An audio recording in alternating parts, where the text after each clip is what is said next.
Well, it was a pretty good round four for Timothy Flanagan, taking a nice, easy win over Harry Conway and Julian Vanbrugh. Jordan Daly didn't fare too well though, finishing down I think in 15th place, so he's lost out on a load of championship points. But it's it's been 2 weeks since that round, and we had the final of the World Tour at Watkins Glen. That everyone's been refreshed and come back to Suzuka for round five, the final of Night Owl.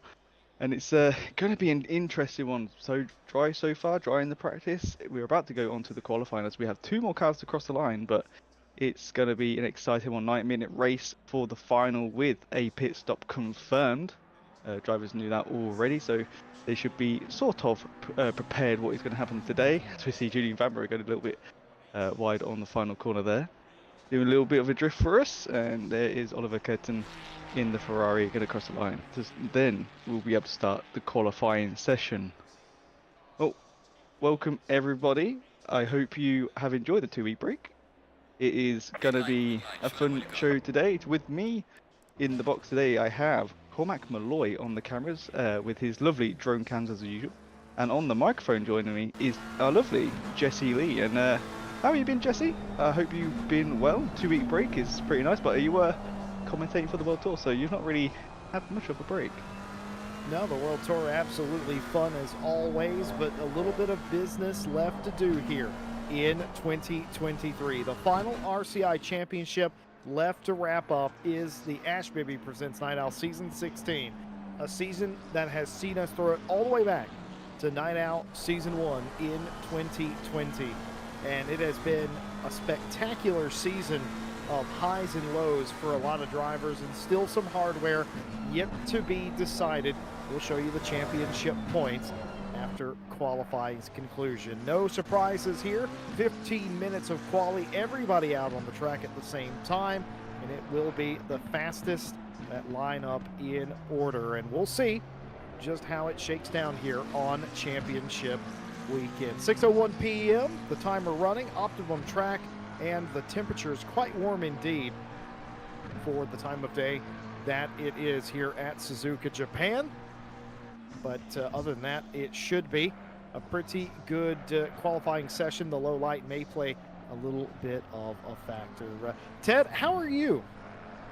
I am very well, Jesse. I'm excited to commentate on the last race of Night Owl for the year, and the last race we've got before Christmas. Not sure if we've got any in between Christmas and New Year. Obviously, you'll have to keep an eye out on our Discord and our website, which are in the description below. But yeah, it's very exciting, especially with the three contenders at the top of the standings we have this time round. Obviously, two drivers that are fighting to take another championship under the belt, and obviously one that has not won a Night Owl championship yet. Timothy Flanagan, he's got second, I think, 3 or 4 times in Night Owl's history, and he's not fully won one. He's won a load of races in them, but just hasn't been able to have enough points to take the Pro Championship. So it's going to be an exciting one for this driver here, the Alpha Sim Sport number 19 Lamborghini driver. I'm looking forward to hopefully have this guy win, and then we have to go into season 17 to see if Jordan Daly or Harry Conway can win one, or maybe Timothy Flanagan could try and equal them on the championship wins, and it'll be a nice little fight, a three-way fight to see who can get the most wins in Night Owl. But yeah, it's always exciting when we get to the final. An hour and a half, a 90-minute race, probably one of the longest races we have in a championship, apart from obviously the Wednesday champ, which is 80 minutes for the whole champ. Every single race is 80 minutes, but this is something a little bit different. Of course, traditionally, the final round is a 90-minute race. The typical championship rounds are 60. No additional championship points here. It's just sort of a extra 30 minutes, a curtain call, if you will, moment that we like to do in the finale for Night Owl. And that was, of course, a tradition that we started quite early here with the series. Joaquin and Chan asks, what is this and why wasn't I invited? Don't need to be invited here to RCI because everybody is invited. RaceRCI.com, join the Discord, and get on the track for 2024. I say that, of course, because this is the final championship that is yet to wrap up. We wrapped up Janetta's, we wrapped up the Wednesday championship, and of course, this is the very last one before the holiday break. We may or may not anyway, have one-offs in between now and New Year's before the brand new champs start next year. You can monitor racerci.com for more information about that. But for right now, qualifying on tap. The first lap's coming in. Harry Conway was at the top of the pylon for just a moment or so. Daly slots in P2. But before that, Timothy Flamger in the Alpha SimSport Lamborghini goes top of the board, a 59.292, nearly half a second quicker than Daly and Conway. Phil Roberts back in action here for Kaiju Racing, up in P4. And the 2-5, Pat Tutska in the 5th place position, the better part of a second off. Masatoshi Kaneko, welcome home, Masatoshi, by the way. Gone ahead and set the quickest lap in the silver category over Tom Roberts, who is back with us again. Ash Bibby in 3rd for the time being, before the Dutchman Kevin Boss goes and takes 3rd for Wheelie Slow. Oh, Jesse, I forgot how that champagne tastes from the Ginetta Champ. It's brings back some good memories, but yeah, I've been hearing from Daly and Conway. They're a little bit nervous of the Lamborghinis here. Supposedly the BOP favours the Lamborghinis more than the Ferraris, but I sort of know a strategy they're going with, which I will mention once they have, or you know, a few of them have done a pit stop, because I don't want anyone who might be listening to you know, earwig in and take some strategies, because that is some confidential stuff between those two drivers, obviously driving for the Triple R team. But yeah, apparently the Lamborghini is pretty quick round, and obviously 4 tenths up, almost 5 tenths on the first qualifying lap is pretty big. But we just have to keep an eye. We've got 9 minutes left of qualifying. There's still a few people down in the bottom of the grid that have not set a lap yet. Obviously here's Tyler Hobson, obviously Vanbrugh hasn't done a lap either in the McLaren, so just have to wait and see what the drivers can put out the bag. There's Vanbrugh with a 59.185, a tenth quicker than the Lamborghini. Conway is now 3 tenths behind. Vanbrugh goes top by 500 what's that, 500ths of a second, 59.135. So there you go, Lamborghini just edging out over the McLaren, but John Daly sets a faster time, 2 tenths behind Flamger there, so he's gonna be a good qualifying today, Jesse. Qualifying typically around here, despite the size of the racetrack and the figure of 8 configuration, it is quite close here a lot of the time. I don't know if that's just the BOP or the nature of the racetrack having different sections that benefit completely different types of race car. Could be a little bit of column A, column B. I suspect it might be. Typically have pretty close qualifying, and seeing a couple of cars within a tenth or so like they are, not particularly strange here. Sometimes you'll have a driver that breaks through and puts together a money lap, and I would say Flanger is getting really close to that with that 59.135, which was about a tenth quicker than his previous best he had done. Welcome in and hello to our lovely chat tonight for the last time in season competition here on RCI. We're happy to have you with us on your Saturday night, and wherever you are, we hope you're well. And in Mike Redford's case, we hope you're on the mend. Of course, Mike Redford, I believe, not suffering a physical or you know, like a flu-like illness, but more of a physical injury, unless my mind has gravitated towards somebody else, in which case I apologize, but hope they're on the mend. Let's see, Adna Pusina joins us as always. Hello, hello. Hoping for a good race, aren't we all? Alexander Vanderwoude asks, is there a possibility of an Uwu? Yes, there is. There's a possibility that Ted Edwards might give us an Uwu tonight as well. And if you don't understand why that's a thing on this channel, well, you know, it's one of those things. It's part of the shtick. Timothy Flamger goes 58.873, obliterating quick lap, 3 tenths to the good from his previous best is Flamger for Alpha SimSport. Vanbrugh left scrambling 3 tenths off the pace. Harry Conway improved to nearly match Vanbrugh's time as they're really close together. Daly is reloading into the pit lane. Several other cars, Vanbrugh included, have reloaded. Masatoshi Kaneko for the Sand Duck 740 on home turf, letting them know how it's done in the Porsche. That's a 2-minute 5:42. That is by far and away the best time in silver. Adna Pusina second now. Tom Roberts, the Welshman, in third place. Kevin Boss and Fox, the top 5 there. Ash Bibby in 18th place. Here is Jordan Bubbins driving the Scuderia car tonight. They've set a time that is 8 seconds off of the quickest and 7 off of their time. I reckon that they haven't actually loaded up on a lap yet, and they may do that. There you go. That's a way better. A couple second improvement, and that is more like it from Bubbins. Yeah, you may see Bubbins' time 6.5 seconds off of Timothy Flamger, but you got to think Bubbins has only joined us for this season. He did sign out, but we made him sign back in again. This is like his third race, isn't it? Third or fourth? It is, yeah. And he thought he was getting in the way. Obviously, he had some contacts in his first race, which isn't really his fault. He's learning. It's not the easiest thing just jumping straight into a championship like this. It's not just like running the pub lobbies. This is people want to fight for points, so it's a little bit difficult. Obviously, you're the back marker. People want to get past you, and it can get a little bit difficult, especially if you've never done it before. And Bubbins is doing really well. It's 6.5 seconds. Isn't actually that bad. He's only 2 seconds off of Tim Island and Ash Bibby, so he's getting the pace up. Obviously, Suzuka. If anyone in chat knows about Suzuka, it's not the grippiest track in ACC. It's the least grippiest. It's very slippy. It's not great. The temperature's not actually too bad today. Obviously, when we get into the race, like 10 minutes from now, I think it will be. So it'll be about 6, I think, because it's on the same day.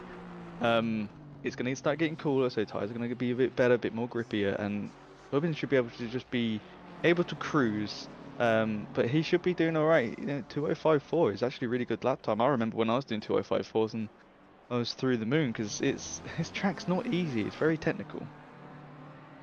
Comment from the chat by Joaquin saying that nobody runs the Audi anymore. Well, there's actually probably a reasonable explanation for that. Right around the time the pre-championship signups went up for Night Owl season 16, there was a negative stigma against the Audi for a while before the Audi meta of no traction control had properly been discovered. So I think a lot of drivers and teams were sort of Audi averse. Of course, now 2 months later, we know that you can turn off the traction control on that car and it actually restores that car's pace. It's actually one of the better cars. But when this championship went live, there was a negative stigma about that car. I don't think for season 17 next year there will be a gulf of Audis in that particular series.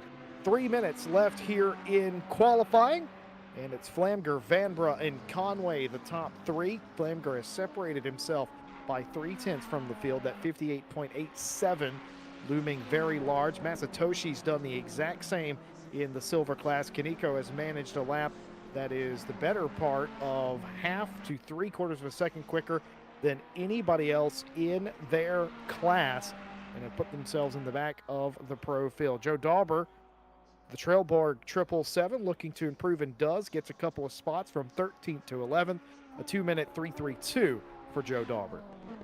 Yeah, and if anyone at home knows Joe Dauber, and you're wondering what car is he in, why is he so far back, and that's the old Audi, Ferrari. You got Audi in my head, Jesse. It's the Ferrari 488 Evo, the one that came before the 296, and he's doing a good job in it, to be fair. Seems it's an old car. It's not really got a good bop against it. Obviously, they'll go towards the newer bops because that's how it is in real life, and he's getting that car around the track, only 1.4 seconds off of the leader, and Famke just in the 58s. No one else in the 58s yet.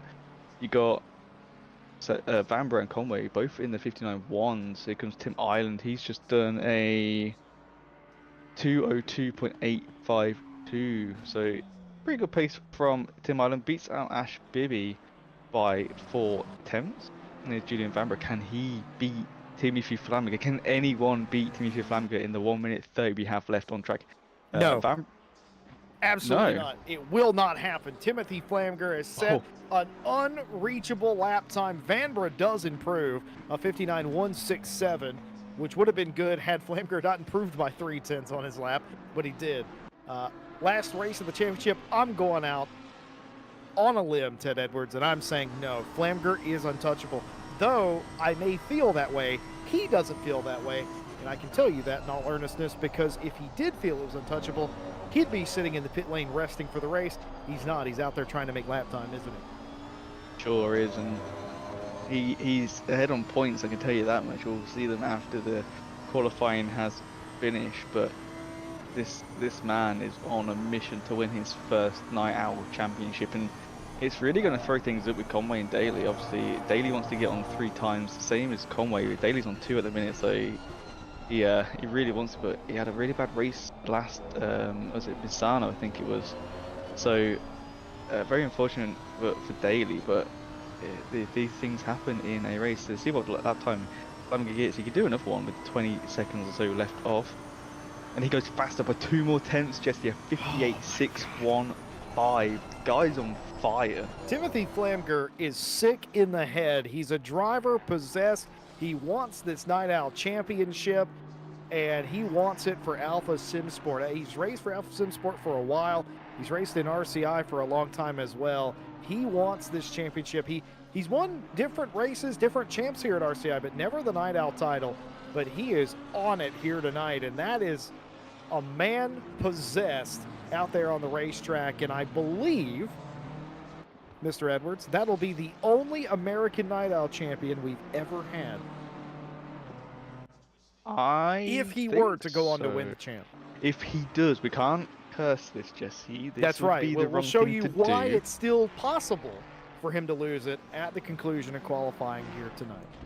I do have a stat sheet provided by Harry Conway of all the seasons from 3 years ago. The 4th of the 7th, 2020 was the first one-off race. The first season was the 5th of the 9th, the 5th of September 2020. Bibby for a pickup and gets a spot. A 2-minute 2.777 and a couple of cars left out there to do qualifying. Mike Redford's commenting on the pit requirements. We'll talk about that on the grid. Allison Bibby is joined to say that they're just tuning in so that they know when they can go to bed. Of course, Allison Bibby, the partner of Ash Bibby, who's in the race here tonight, and I think the sister of Jordan Bubbins as well. It's a family affair here at NIDA. Bubbins, Bibby, yeah. Many names. Here's Timmy Flamger. He was down on his time, so he's going to practice his pit entry. Yeah. Jordan Daly still going round on track. So is one other person. 212 he's pulled over. That's George Barr. 93 of Piscina still going around here. Here comes Jordan Daly across the line. Goes second, Jesse, a 59.132. So improves on the other drivers, but still half a second. Half a second away from Flamger is a crazy lap time, and Piscina does come across the line faster with 2:08.882. So goes second in the silver class. Here is your standard for the qualifying. Flamger gets second and third sectors on purple. Vanbrugh gets the first in the McLaren, and it goes Flamger, Daly, Vanbrugh, Conway, and I forgot how you say the 5th place name. Would you like to help me, Jesse? I'm not listening. I think you're talking about Julian Vanbrugh, Harry Conway, and Petuska, who qualified in 5th place. Take a look at Daly. Now, that's going to be interesting for the championship. He qualified P2, and he did that nearing the end of the session. And it didn't have any particularly outstanding sectors, but it didn't matter. The combination of the 3 put him in P2. Vanbrugh, of course, with his fastest sector number 1. Madley, Roberts, Kierton, Dauber, Malcolm, your top 10.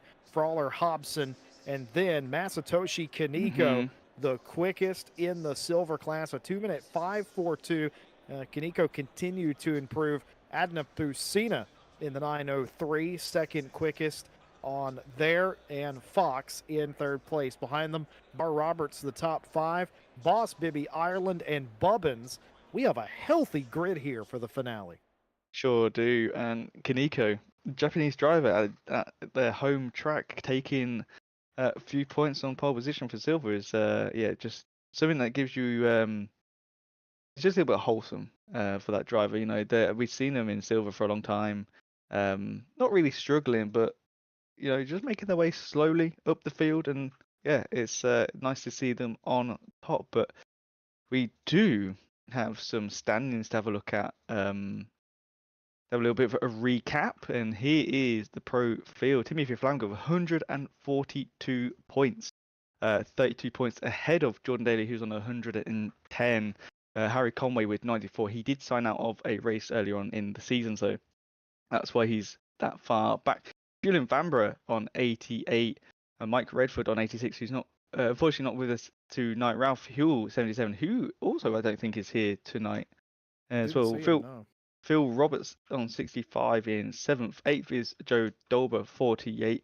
Justin Madley on 43 in 9th. And in 10th place, Roman Fowler with 42 points. That is your top 10.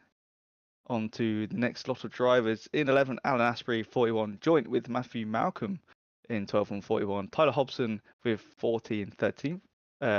And 14th, Patuska with 30. Joint with Mo Plate in 15th on 30 as well. Mike Reinhard is got 25 points in 16th, and 17th is Oliver Curtin with 20, and Wenzel in 18th has 7, and everyone with the dash has retired from the championship. Jesse, would you like to do the honors? Absolutely. The Silver Championship, ladies and gentlemen, and others are completely done and dusted. The Scotsman, George Barr, has dominated much of the championship and cannot be caught even if they don't show up here tonight, as far as I know. In first place with 162 points, that's insurmountable. Adna Pusina, though, in second place, 106 points. Masatoshi Kaneko, the driver, on pole tonight with 98. It's a tight fight for P2, all the way back to with the Welshman Tom Roberts on 89, and Tim Ireland, the Brit, in the top 5. All those drivers fighting over P2 here tonight. A little bit behind them, Lee Kettle, the best first name in sim racing, with 77 points. Ash Bibby in 7th place in the number 69 car has 48 points. Les Stevenson on 40. Richard Hutchins on 26. Gore Fox rounds out your top 10 with 20. Outside of that, the part-time night owler Kevin Boss, hailing from the Netherlands with 18. Jordan Bubbins on 10. Callum Kerrigan has no points, but everybody else has retired from the championship. Well, that's how the championship shakes down. There's still a mathematical chance, though, with Flamger getting the pole position, it does become quite a bit more difficult for Jordan Daly to do it, but he's in the right spot. The Just Gamers 197, opposite pole, and I've seen more often than any other racetrack the outside of turns 1 and 2, which are called turn 1 and turn 2, aptly named. A lot of times, if you're able to stay side by side, the car on the outside actually has a slight advantage because they can use the banking, and after the first couple of corners, the track turns back to the right as we head up the snake. It can work out in certain instances. We'll see if that may be the case tonight. But that pace of Flamger is hard to ignore. Just looking from chat, and Joe Dauber says that they're starting to think that the 488 wasn't the OP car choice for the championship. Dauber's jesting, of course, because he entered the 488 instead of the 256 or 258, whatever it's called. I do apologize, Ferrari. But didn't enter the new Ferrari is the point. Anya says that she's watching tonight. No pressure for Daddy Bibby. Ooh, I hope Ash isn't watching. But it is nice that the family unit coming together to cheer on dear old Dad and company, and you hope to see that for sure. A lot of nice cars in the series, all painted up as they have been all season long. Your last look at them in what will likely be 2023 garb. Most of these cars will look completely different for next year, I would argue, for a lot of the teams. But it is lovely to have them here. It is lovely to see some of the brilliant paint jobs that we have. Well, Ted, it's that time of year. It's that time where we pick our favorite for the race. I'm going to say Daly does it on the start. He goes around the outside, takes the lead, and makes it tricky for Flamger all race long. Do you have any predictions? I'm gonna say Flamga, Okay. just because the Ferraris are slow off the line. All right. That's it. Like, I should support my friends, but I didn't. Oh, what's this car, Jesse? This is Kevin Boss's car. We're gonna move on. What face is that? You We're know, gonna move Tim on. Island. So many of you might not know, but Tim Island did for the 100th race, the first round of the season. My face was on the wings, and well, I wonder who Yep. face that is. Is that your face, Jesse? That is the face of a goblin. Oh, Is what's what that that? is. Oh, that's a pretty face. Now That. that is unnecessary. Kevin Boss, for those of you, that is my face on that race car.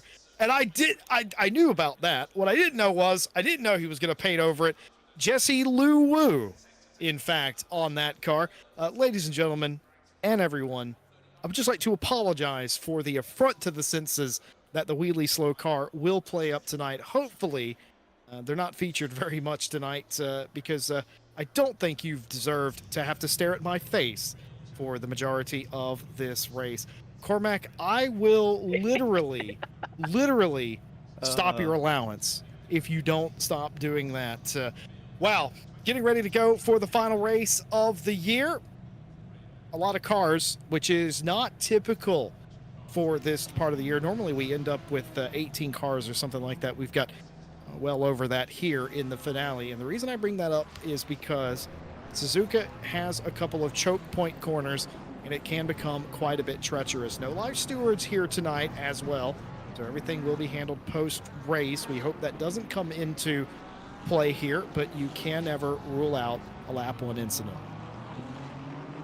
Yeah, we just hope not, because obviously a 90-minute race, you just don't want any incidents on any lap, but mainly the first two laps, when everyone's trying to fight for a position to hold and to sort of secure for most of the race. And it does get a little bit scrappy, especially with the ones that are fighting for championship points. Obviously some of the back are just sort of chilling, you know, Bubbins and Ash Bibby are just sort of just chilling out, trying to get their feet and just trying to learn the track. It's probably the first time they've driven the track in the cars they're in, and they're just trying to get some track time, just trying to understand how the cars work and you know, the time of day, the temperatures. So those guys will probably just be chilling out a little bit, still trying to get some points, obviously, but not as much as these front runners here. As Daly's saying, "Hi, I'm here, Flamga, and I'm gonna come and get you tonight."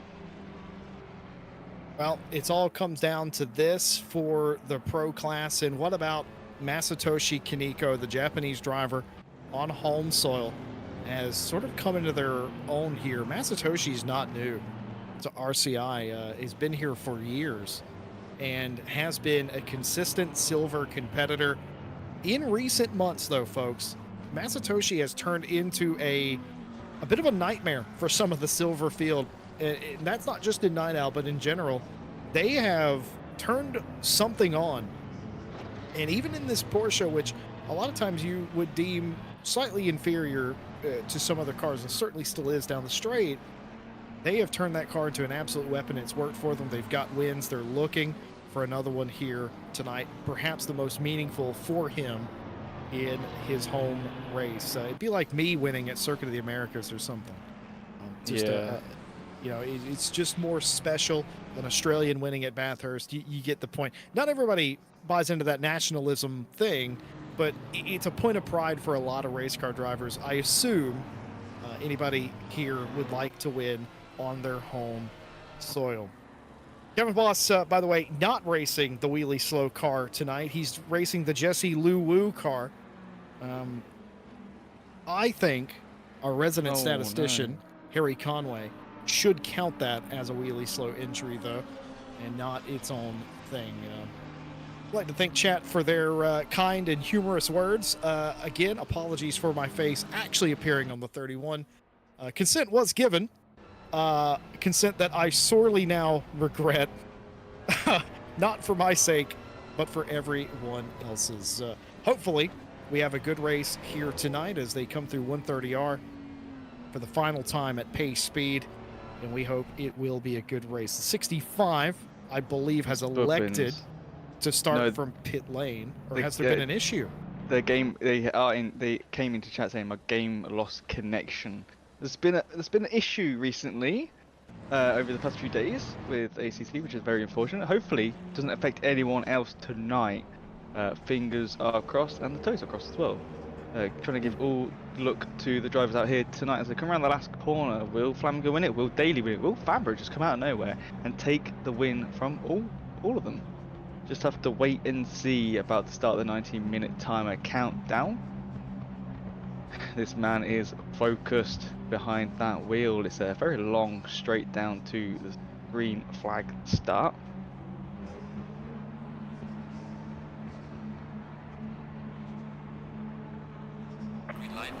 Here we go, the final round 5 of season 16 presented by Ash Bibby is underway. Vanbrugh trying to make on the move on Daly. Daly toilet stage around the outside. You see in the background Harry Conway get a little bit of a tap from the Lamborghini, loses position. Daly and Vanbrugh still side by side. Flanger is moving away because he's not in any fights. Daly does take the position from Vanbrugh.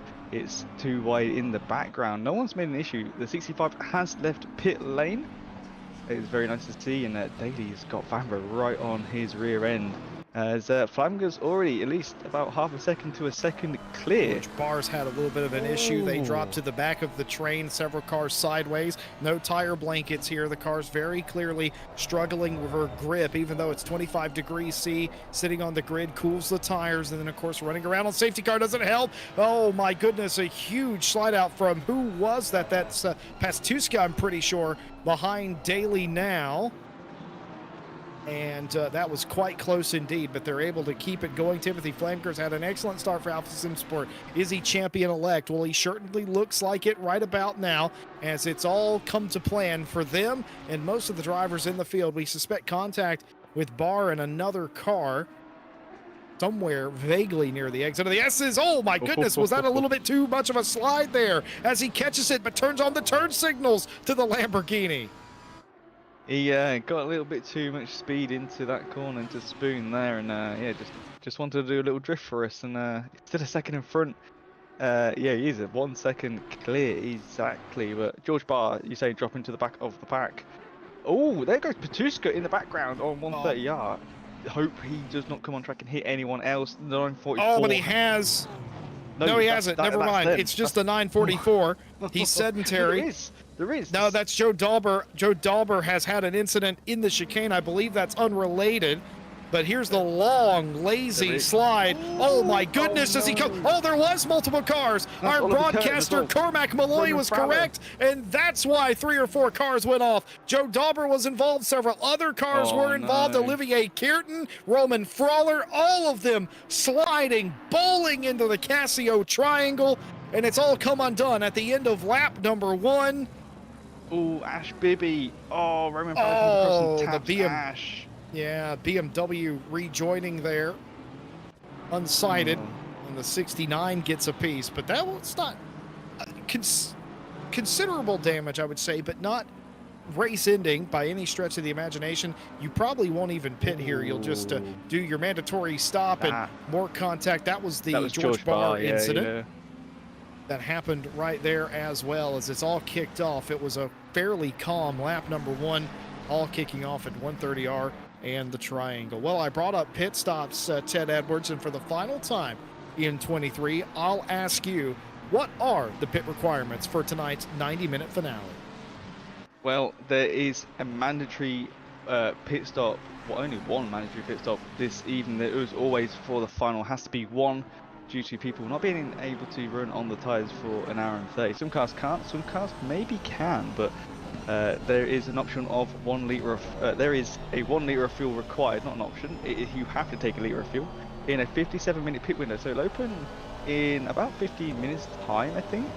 But yeah, all you need to do is take fuel. You can take tyres if you want. That is the option to the drivers they have.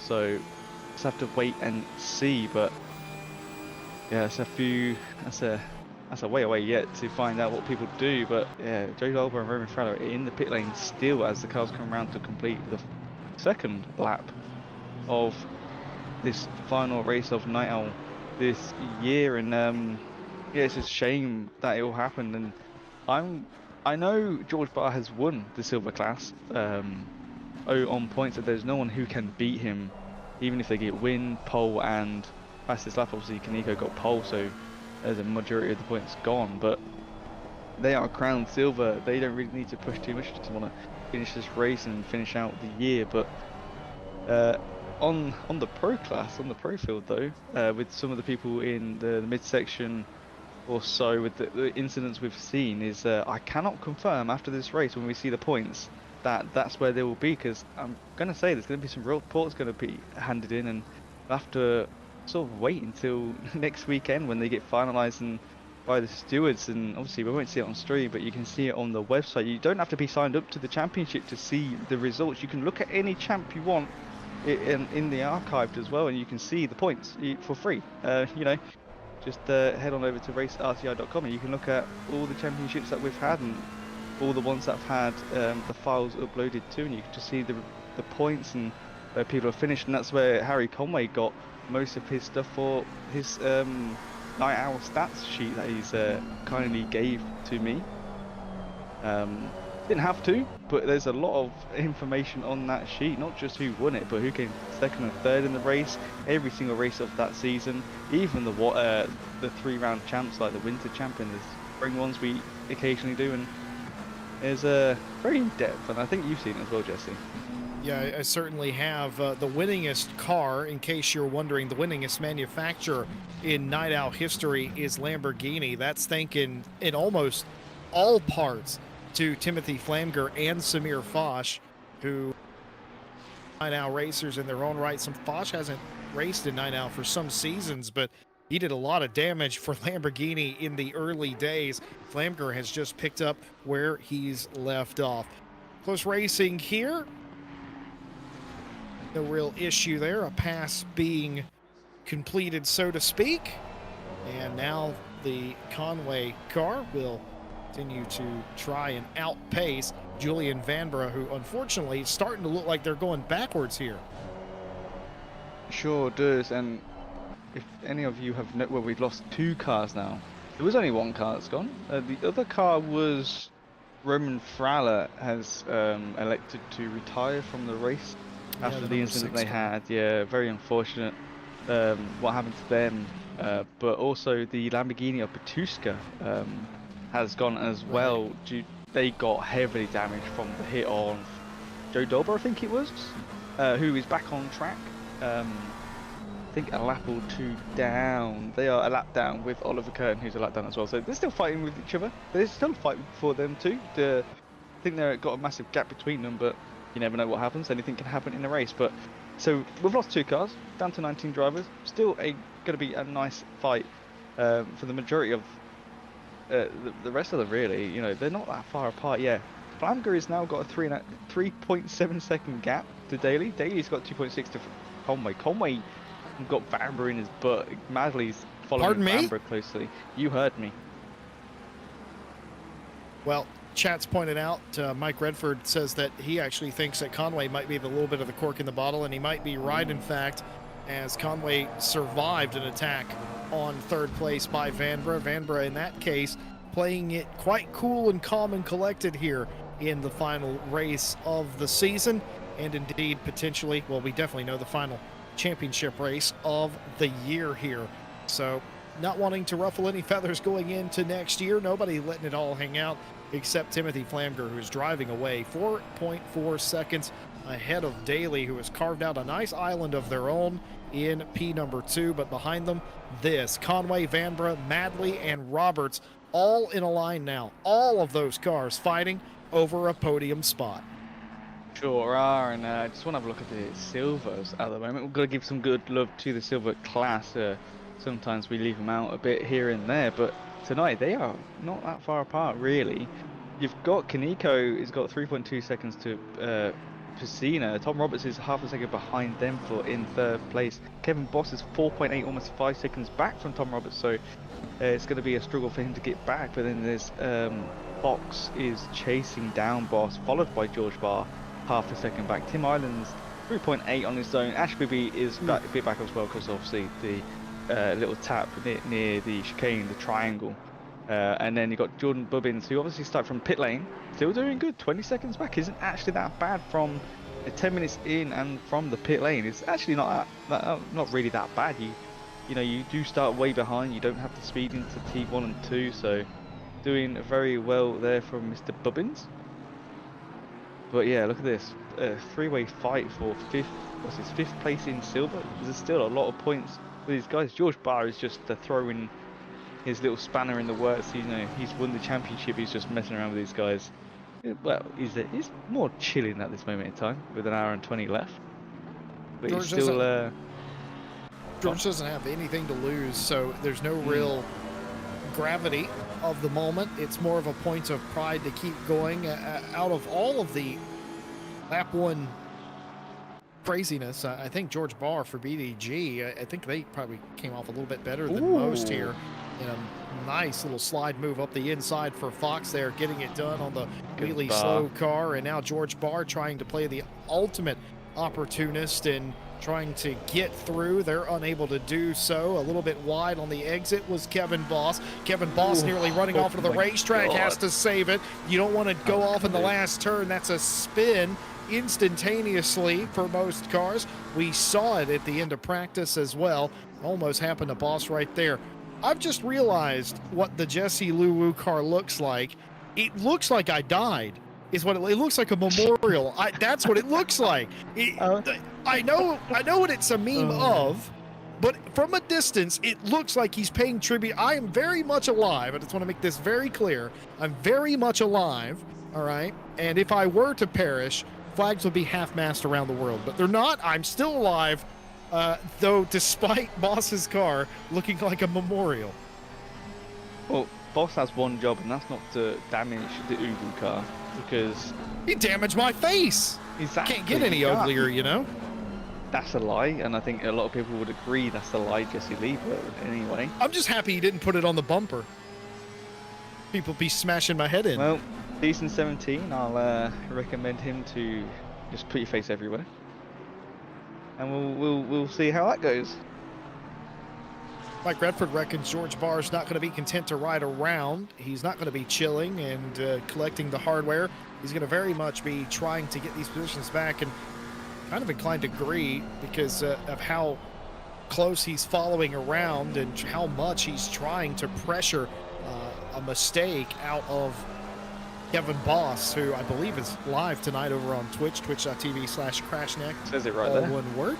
Yeah, it sure does. And nice little advertising on the car. Get close, George. For a streamer. And the good news for his stream is they can't see the face from inside the car, so we're the only ones being tormented by that. George Barr looking to go around the outside. He didn't quite get this far last time. He's looking for it. He's still there. No, has to back out. Realized there wasn't space or room afforded to him. Didn't go wide this time. Did Kevin Boss. Didn't go wide here on the last curve either. And he gets it done. Does Kevin Boss. Another close touch right there. But Gort Fox has driven away, just to show you in a lap or so how much damage has been done. 3 seconds nearly to Gort Fox for Fox GB. Just having a look at Dimitri Flamga's lap time. Best lap was a 59.6. His last lap was a 59.7. He's very, very consistent right now, and you can see 6.5 seconds to Daly. Daly hasn't really moved away from Conway. 2.7 seconds. Daly's been doing 2-minute 2s. Did 2-minute 1.3 last lap. Pretty slower than what he's been doing. Must have had a little bit of a mistake. And then Conway's been 2-minute 0.7, and then he's just done another 2-minute 0.7 as well. So he's pretty consistent. But he's still got Vanbrugh chasing him, so that's probably putting on the pressure, probably making him go a little bit quicker. Because that does happen to me as Vanbrugh goes a bit wide there. Maybe he gets a track cut. We obviously can't find out that, unfortunately, but it could be a track cut here. This track's not too bad with the cuts on the corners and the exits. You do have to be careful in some parts of the track though, especially here on the exit of 130i. If you go too wide, you definitely get a track cut. I found that out, and there goes George Barr making it past Kevin Boss. A little wide, I think, coming through Spoon that time. Maybe got a bad run out of the Dunlop hairpin. Either way, Kevin Boss down a spot. I have been told by Tom Bryant that on stream you can, in fact, from the position that Boss races, see my my mug. And, well, my apologies to the Crash Neck viewers at home. Sorry very much for that. Giving up a spot right here to Kevin Boss. Flamker continues his good work out in front of the field. He is 7.2 seconds to the good. It's not like Daly's hanging around or anything.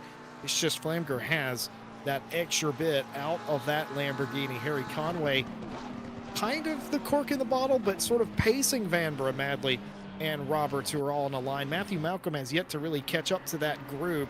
It really is a four-way or so fight for that spot. Conway's not adverse to pressure. He's certainly used to it as a three-time Night Owl champion. Only himself and Juna Savalainen can say that they've won it 3 times. Of course, Jordan Daly, a 2-time Night Owl champion back-to-back.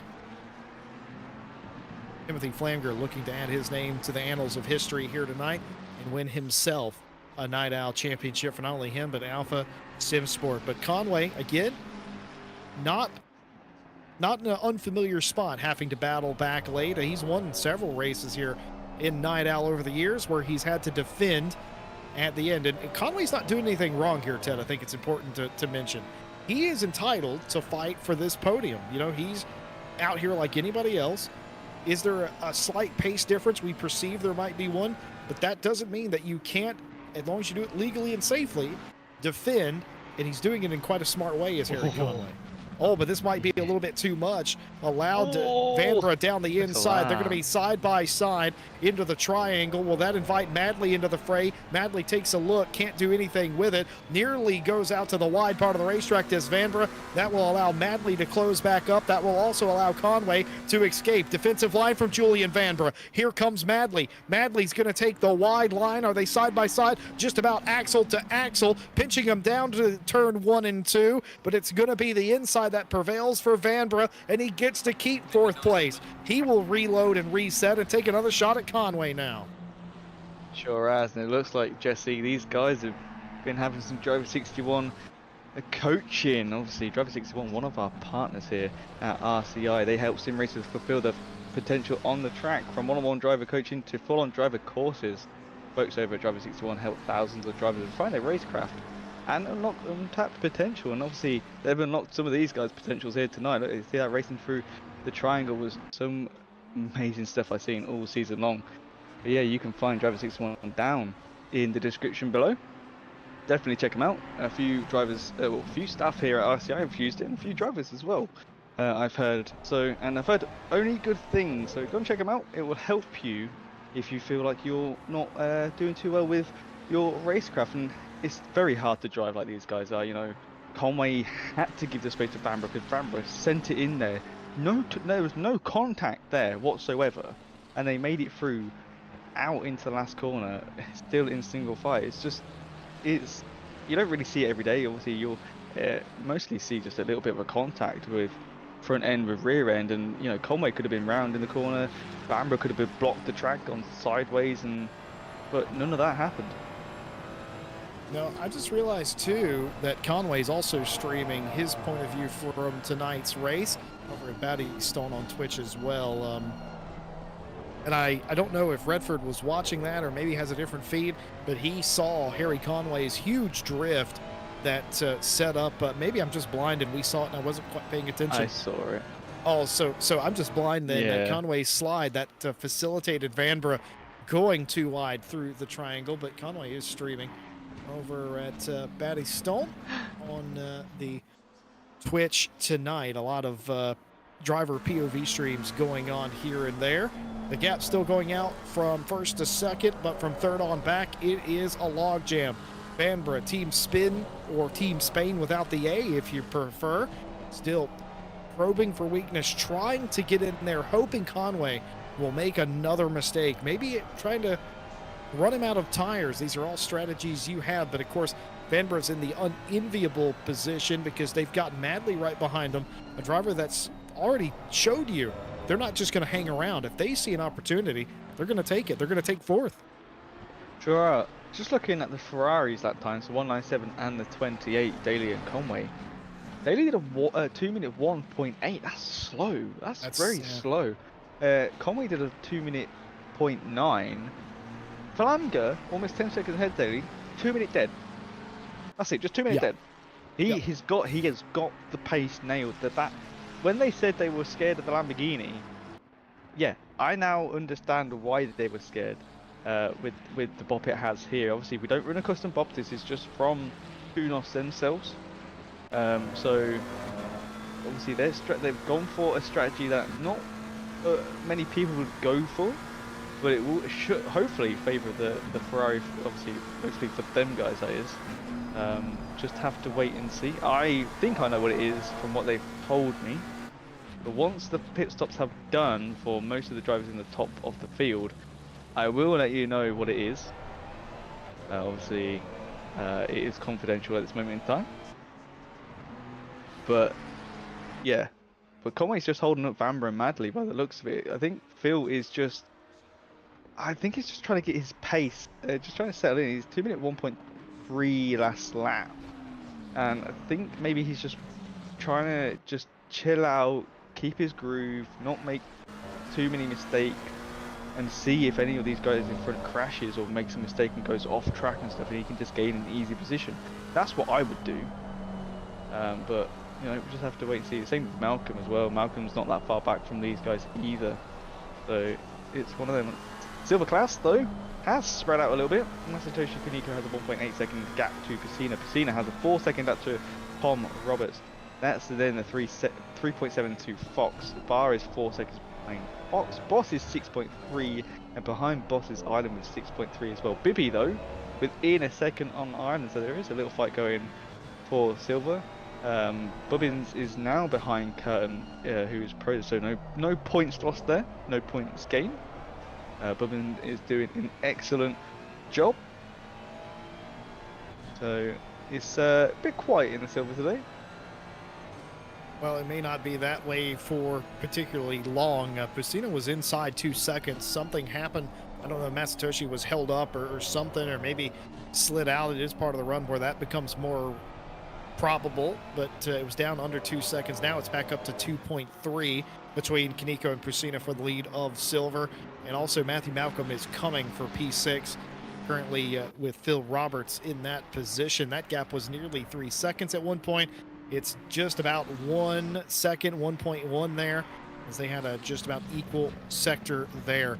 Harry Conway continues to stifle Vanbrugh and Madley, though, who are desperately trying to just find a way around, and they're not making overly aggressive moves, are Vanbrugh and Madley, but they're positioning their cars in such a way that they're, oh, now that was an aggressive move.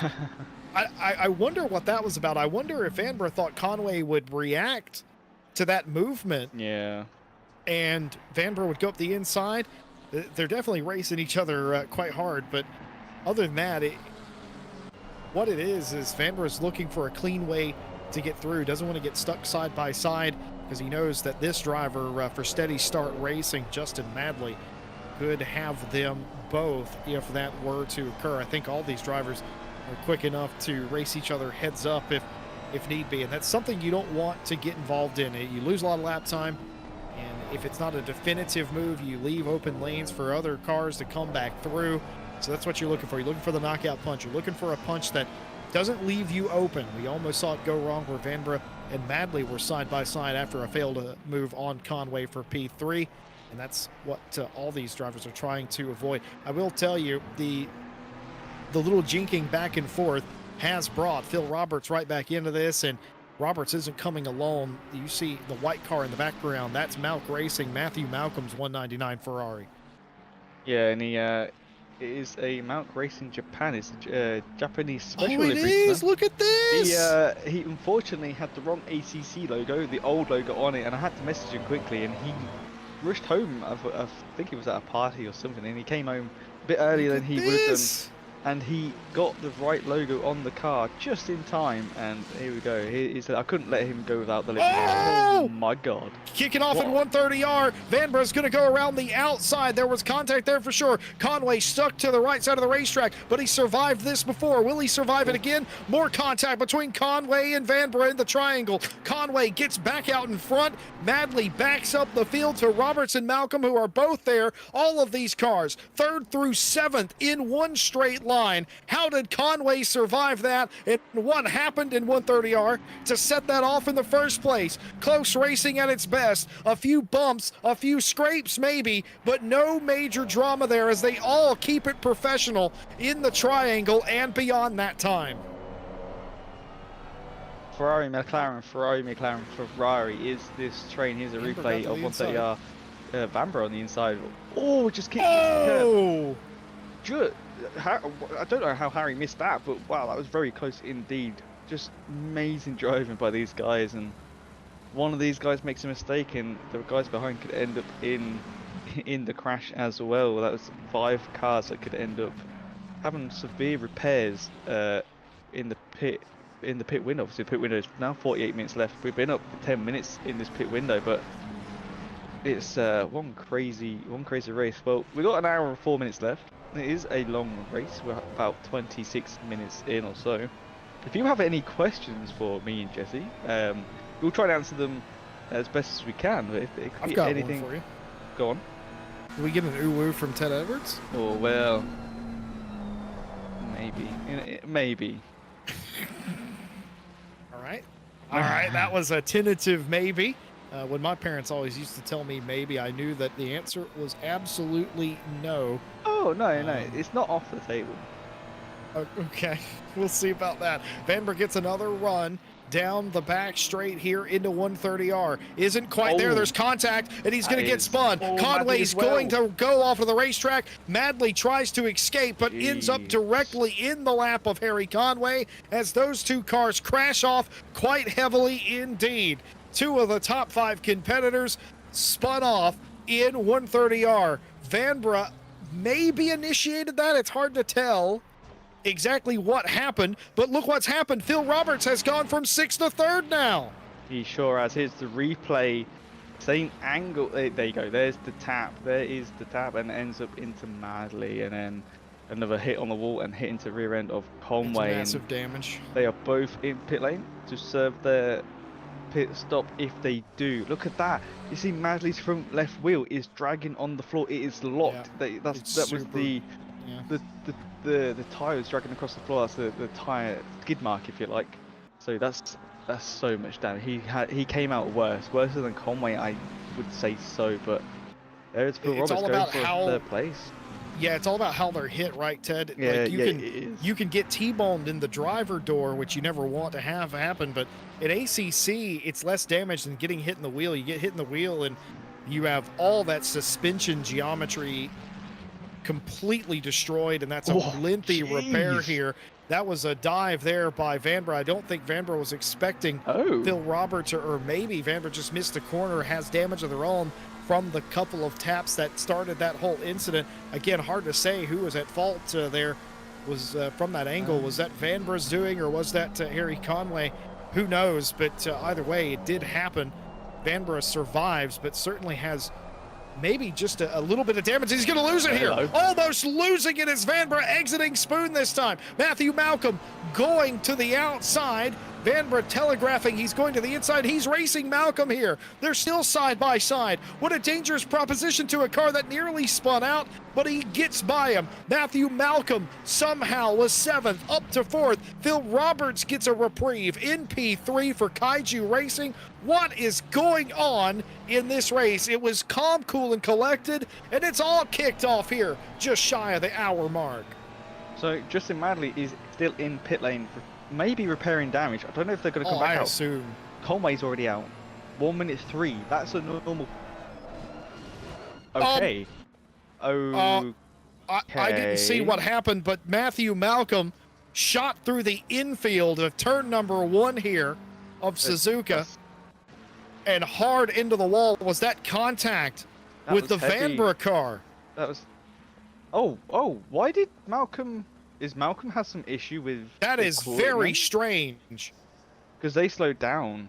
They're in pit lane now. That's their race probably done because they will come. They will tow back on the same lap they've just crossed the line on. So very, very odd indeed. I was gonna say Madley's now done their pit stop. They're coming out of the pit lane and now. There goes the 69. Nice. Quite far back if you look on the timing tower there. They are back marker to Island. But yeah, Harry Conway's come out with 1:03 on his pit stop, so I don't think he's fixed any damage.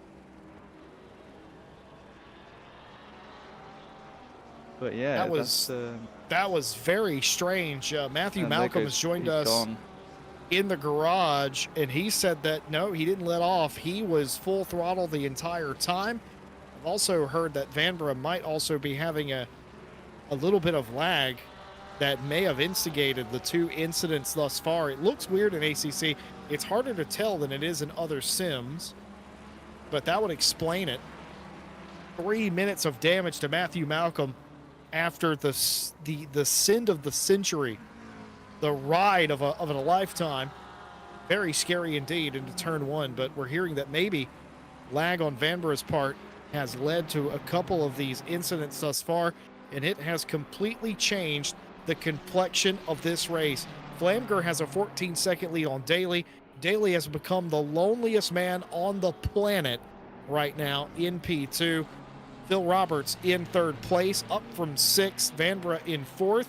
Hobson now occupies the last spot inside the top 5. That brings Masatoshi Kaneko, who enjoys a 2.6-second lead on Pusina, all the way up into 6th place with Roberts, Tom Roberts, that is, the Welshman, in 8th place and 3rd in the class. 1.8 in front of Fox and Barr, who is trying to catch back up to Fox. Of course, Barr was involved in the very first incident in the S's. Somewhat minimal damage, I would say, for that car. Kevin Boston, 11th. Ash Bibby, who we're with here, is racing Tim Ireland. In fact, Bibby has passed Tim Ireland. These two have a little bit of history on the racetrack, back and forth.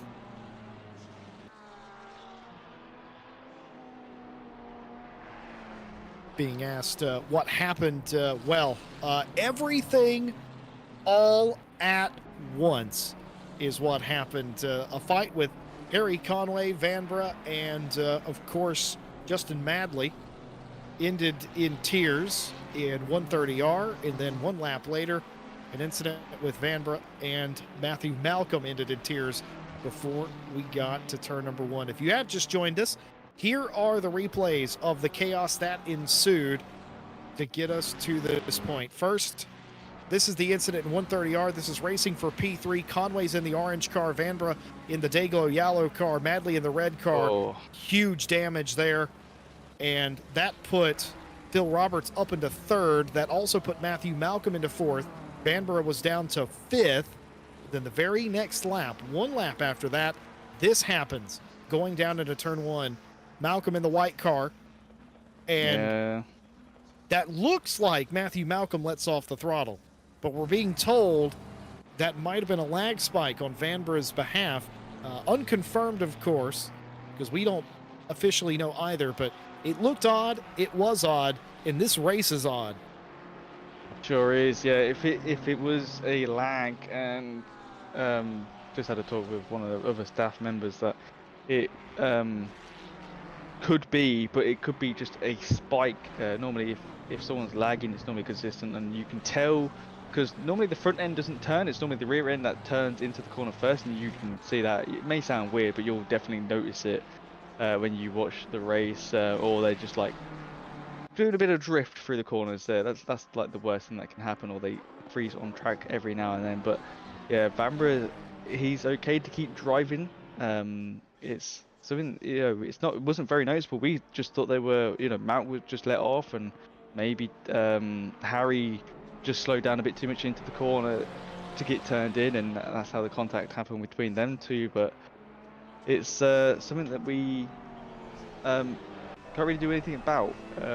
But very unfortunate there. But yeah, just looking at Flamga, has still got a 14.6 second lead to Daly. That is a massive lead. They haven't even done pit stops yet. Yeah, that's incredible. Shout out to a pit lane reporter, Allison Bibby, who is trying to keep the chat up to date, and we appreciate that. Well, I'd like to generally say we hope that you've enjoyed tonight's broadcast.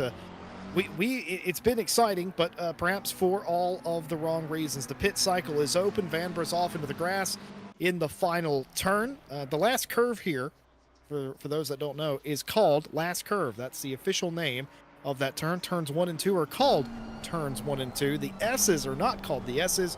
It's called the Snake. They've got a turn that they call Degner that every commentator from here to Chile and back refers to as the Degners, because there's technically 2 of them, though that one corner is an corner, according to Honda Motor Co. And, of course, you've got 200R, the Dunlop hairpin, spoon, 130R, and the final chicane, which they refer to as a triangle. Very interesting naming convention here at the racetrack, but interesting, unique, certainly, to say the least. Of course, this is the Degner here, but it's listed as the Degner, but every commentator I've ever come into contact with calls those the Degners, indicating it's 2 separate corners. They disagree here. They think that's one corner. Either way, Phil Roberts for Kaiji Racing finds himself in 3rd. Ted Edwards, you know Phil Roberts. You've raced with and against him.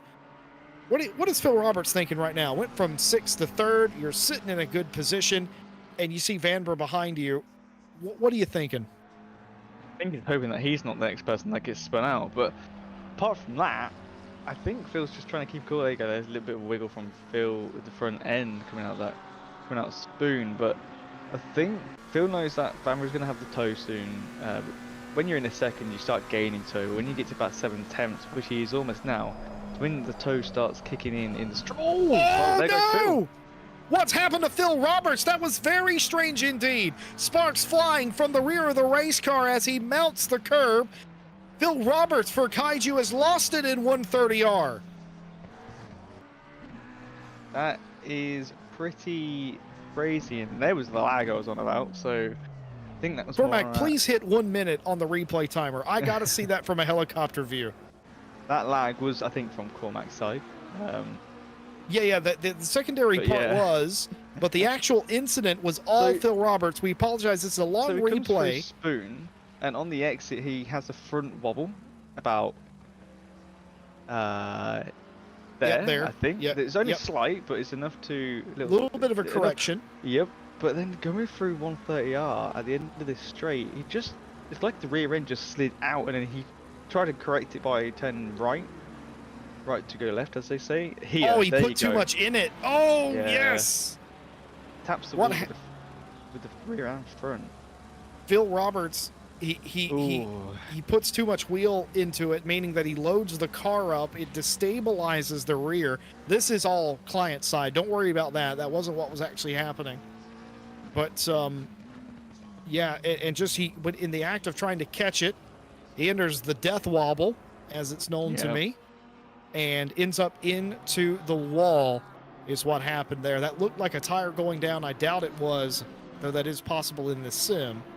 Just an unfortunate circumstance. Happens all the time in 130R. Thank you to Cormac, our broadcaster, for bringing you that replay so we could overanalyze what happened there. Hey, we get paid to overanalyze, Ted, so you know, at least RCI is getting their money's worth. We're all volunteers here, by the way. That's a joke for us. Timothy Flamgert for Alpha Sim Sport. Completely and blissfully unaware that anything has happened. Well, saying that, here comes Daly. He's coming up to, you can see on the track map on the right-hand side of the screen. He's coming to the start-finish line. That's the sector line. 16.7 seconds back. Vanbrugh is 10 seconds behind Daly. And then he's got 16-second gap to Hobson behind him in 4th place. So this is crazy. Look at the field. We had qualifying, and it was a perfect split between Silver and Pro. And now the Silvers have kept it together somewhat, and the Pros are falling back. Some of them was obviously retired. We've had 3 retirements so far. 2 at the beginning of the race, and then obviously we had Matthew Malcolm with the incident he had with Bamber, which was very unfortunate and something you can't really avoid when it's all online racing. Obviously, a LAN would be different, but we can't afford a LAN, unfortunately. I can't believe what I'm witnessing. Chat, absolutely alive tonight. We're glad that you're with us, everybody. He's for back. the series finale. And Matthew Malcolm, who was so adamant that he was done with racing for 2023, he was going to take a few weeks off, which is more than understandable for anybody. Honestly, during the holiday season, spend time with loved ones and family and all that. Malcolm, though, is determined to not be beaten by the racetrack. Malcolm has reconnected, as is his right, as a competitor in this race. He's several laps down. He's saying he's going to finish this thing out. Well, yeah, 4 laps down, but he might not get the points because obviously I think he's going to get my respect, though, Ted. More importantly, and I think Jesse Lee respect points are worth more than points. That's true. I think for anyone at home who doesn't know, I think it's 85%. You need to do 85% of the leader laps, not in class, overall that is, to gain points in the championship. Doesn't matter what class you're in. And I think Malk is just a bit far out from that. Madley's back in pit lane for some reason. He has done pit stop, unless he's doing it. No, he would. I have no clue, Jesse. Moving on. But Malcolm, yeah, full credit to Malcolm for coming back in. Hopefully he drives out. Alice and Bibby saying daily tactics. Well, if anyone here doesn't know what daily tactics are, that is going into pit lane when you're not in any points whatsoever, taking new tyres with not that much fuel, and going for the fastest lap. And Daly has done that, and he has robbed the fastest lap of someone before, and he has been inside the 85% rule to gain those fastest lap points. And most importantly, if you're Jordan Daly, infuriated the winner of the race, who had been going for the Grand Slam that weekend. It was funny on Daly's side. It wasn't funny for the person. Oh, if I'm not Daly, I'm flinging stuff left and right. I'm upset that they've done that. Absolutely. As a driver, you're a word I can't say on RCI TV. I respect the tactic, but at the same time, you're something else. You're a special human being. The chat at the time was surprised, which is fair enough, and I think we were like, yeah, that's Daly. We weren't really that surprised. We were like, yeah, that is a Daly thing, and it is now called Daily Tactics. So, boss and well, this is interesting. Yeah. I didn't think top 10 we'd be seeing this here tonight.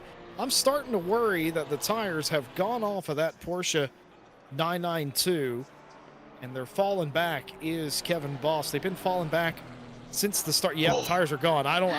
Folks, you wouldn't need to be in any way mechanically inclined or a racing driver to translate what that is. That is a car out of Pirelli rubber. I drove the 992 for a full season. I think it was a full season of. It was either Friday or Monday Champ. Cannot remember. Did them both at the same time. But yeah, the Porsche eats through its rear tires so easily, and I wanted to get really close to that pork to see that link on the back. But yeah, it just chews through the rear tires. No matter what temp, no matter what track, it's just like, I have rear tires. Well, not anymore, and it is very frustrating. I still don't know how to drive it properly, because there must be a way where you can stop just not having rear tires. There must be a way to save them and still be quick, but it's a challenging car. All the Porsches have been challenging in their own way, so it shouldn't have been any surprise to me that this one was going to be difficult. But it's still a fun car. It's still a nice car, especially with Jesse's face on it. Cannot complain about that. Yeah. I think you lose horsepower. You will car, but yeah. Oh, he did it! Ladies, did you clip that, Tom Bryant? Somebody clip that, please. We're going to need that. Absolute legend, Ted Edwards with the ooh-woo on the lap. That's all I wanted for Christmas, you know? Yeah? Yeah, I'll take that. That's absolutely brilliant. I love that. Ted Edwards ooh-woo. Yeah, this particular car loses horsepower. He turned me into a Pokemon is what he did. That's weird. Anyway, Kevin Boss continuing to lead Bibby around. Boss's tires, we presume, are gone on the Jesse Luwu car. And I'm not just saying Uwu. That's literally what the team name is. Jesse Luwu. Ash Bibby, though, very much catching up here and could be involved in a significant battle in the silver class. Tim Ireland has fallen off. I think maybe a tire issue on that car as well. But Bibby trending in the right direction here. Just like to give a little bit of shout out to Jordan Bubbins. He's doing some pretty good lap times. His fastest is a 2-minute 5.3. His last lap was a 2-minute 5.9. So that's pretty consistent in my eyes from someone who's pretty new to ACC, pretty new to racing with a wheel. You know, it's not the easiest thing. So you got to do you got to look at, you're got to concentrate on what you're doing in the race. You got your hands on the wheel, you got your feet on the pedals. You say, it's just like driving a car, like your normal day. No, it's a little bit different. You're going so much faster, and you're racing against people really close. You don't do that in real life on a motorway, on a highway, whatever. You know, if you did, you'd probably get pulled over. But yeah, doing an amazing job. Here comes Phil Roberts. Done their pit stop and coming up to Ash Bibby. Ash and Kevin do not need to move out of the way. This is still a fight. Doesn't matter that Phil's done his pit stop. They can hold Phil up as much as they want. But they will have to do their pit stop within. Oh, they got 20. Here comes Ash into pit lane. Doesn't want to mess around with Phil. There goes Kevin. Probably just following Kevin in actually. George Bar and Pusina are in to do theirs. 27 minutes and 37 seconds left of the pit window. There is Fox in second place. Kaneko is still out in first. What is the gap? 17.2 seconds. Obviously, I think there's some people closer who are in the pit lane. But Kaneko is just having a little bit of fun on the home track tonight, which is nice to see. The leader, Jesse, is in. Flamger is in pit lane. Halfway through the race they are in. Just have to see what Daly, obviously, poor Conway strategy is out the window. Daly is still on their strategy. 19.6 seconds is the difference. That is a massive gap. They can take tyres. As actually there goes Daly. So just have to wait and see. 19 seconds, which isn't actually that long. Pit lane's pretty long here at this track. Well, Ted, I've got a couple of news bulletins for you tonight. We don't often do news bulletins here on RCI TV, but we got a couple tonight as Tim Ireland being overtaken by the 28 Harry Conway, of course, already done their stop, working their way back through the field after the stop and the accident. But news bulletin fresh in. Allison Bibby reckons that your UU is better than mine. I'm not above admitting when I've been defeated, and I tend to agree with her. Also, I am hereby informing you that you're now single. Katrina is not having that. Did not enjoy that at all. Apologies on that, and enjoy bachelorhood. Well, I will be begging later that I am sorry for what I have done tonight. But for now, we still have a race going on. Bamber is in the pit lane. Daly is leading at the minute. Kaneko, Fox, and Roberts are in. Bubbins and Ireland will be the only silvers left to pit. Hopefully they don't go to... Oh, hello, Ash. Careful on those new tyres, sir. They are going to be a bit cold from what you are used to. They're going to have more grip, but they are going to be cold. But yeah, just have to wait and see what Daly and Hobson do. They are the... Well, apart from Dolber. Dolber still needs to do his pit, but Daly and Hobson, basically the last pros to do pit stop. So just have to wait until everyone has finished to see where everyone fills out, because it can, at the minute, it's a little bit confusing. We don't know, and yeah, it's going to be interesting. Here is Oliver Curtin, pro on silver with Kevin Boss. No points here, but still a fight to be had. There is Ash Bibby in the background. Got a massive gap to Kevin Boss. So Kevin had a better pit. So let's have a look at the times. Kevin Boss did a 1 minute 8.889 in the pit stop. Ash Bibby did a 1 minute 9, so 2/10 difference. but still, looks like he's got a massive gap to that Ferrari behind him.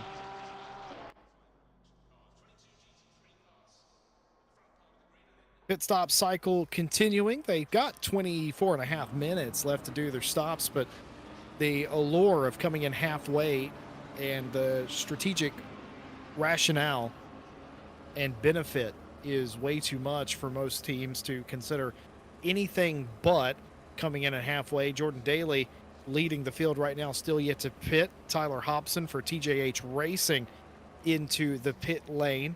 And I've only just realized that Hobson is the one driving the 31. That's not a wheelie slow car.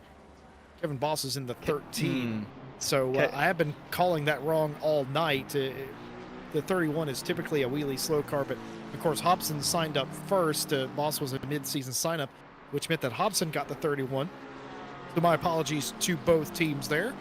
George Barr continuing to kick around. Bubbins and Dauber back down the pit lane. Kevin was a little bit salty that his number was taken, which is fair because Mike Redford runs under the 95. I used to run under the 95. I used to get a little bit annoyed when I wanted to race under that number and he beat me to it, which is fair play. He got there first, so I've changed my number. I either use the 8 or the 895, so I don't mind. He can have that number. I'm not salty. He's pretty good driver, Mike Redford. Unfortunately, he can't drive tonight. Would have been an more interesting race with him in it, of course. But yeah, so Daly, the only car to come down pit lane. There he comes. He is now down pit lane. That's Tim Island. So I can now say what I think Daly's going to do when I see his pit time. Said it well with the Ferrari. Obviously, they don't need to take tyres tonight. It's just 1 litre of fuel and serve the pit stop. That's it. Ferrari can go quite long on fuel. If you, I think fuel save at least, you can do an hour and a half. Now, Daly said and Harry said that they were just going to take enough fuel to get to the end from what they need and not take tyres. Well, there you go. That is an amazingly quick pit stop. Yeah, there is no tyres. He is sticking to his strategy and going to try and chase down, well, the number 19, which is coming past him right now. So he's closed that gap somewhat. So yeah, he did. Jesus, Jesse. Daly has done a 46.9 second pit stop compared to the 1 minute 8 of Flamger. Huge difference there, but new tires on Flamger's car. It's certainly going to be better grip for him. It would have been better for Daly if they were able to get out in front of Flamger and hold him up. That hasn't happened, but the gap definitely more than cut in half. It was cut into a third, essentially, based on that previous stop. But Flamger back to the top of the heap for Alpha Simsport. Daly quite close indeed in P2 for the time being. Now all of these cars will be working traffic on and off for the rest of the evening. Matthew Malcolm did rejoin the race, and he's still pounding around. Had an inspirational quote in chat earlier that I've lost it, but where was it? There it is. You cannot always be the best, but you can do your best. Now, I feel like that was inspirational as it ever could have been, but problems with Ash Bibby's car. Yeah, he's just in chat saying disconnected from the server. OMG, that is.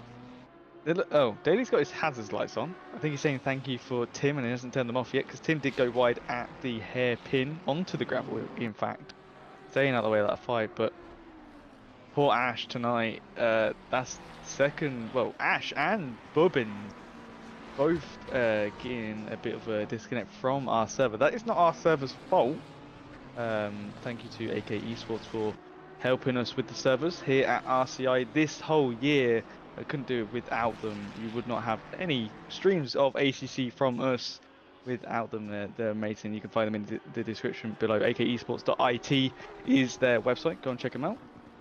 But I think that's more on game side, Jesse. I know, like I said before, we've had some troubles in the past days. I'm not sure what, can't say what, and nothing has really come about, but it's very unfortunate. Daily, you still got your hazards on, mate.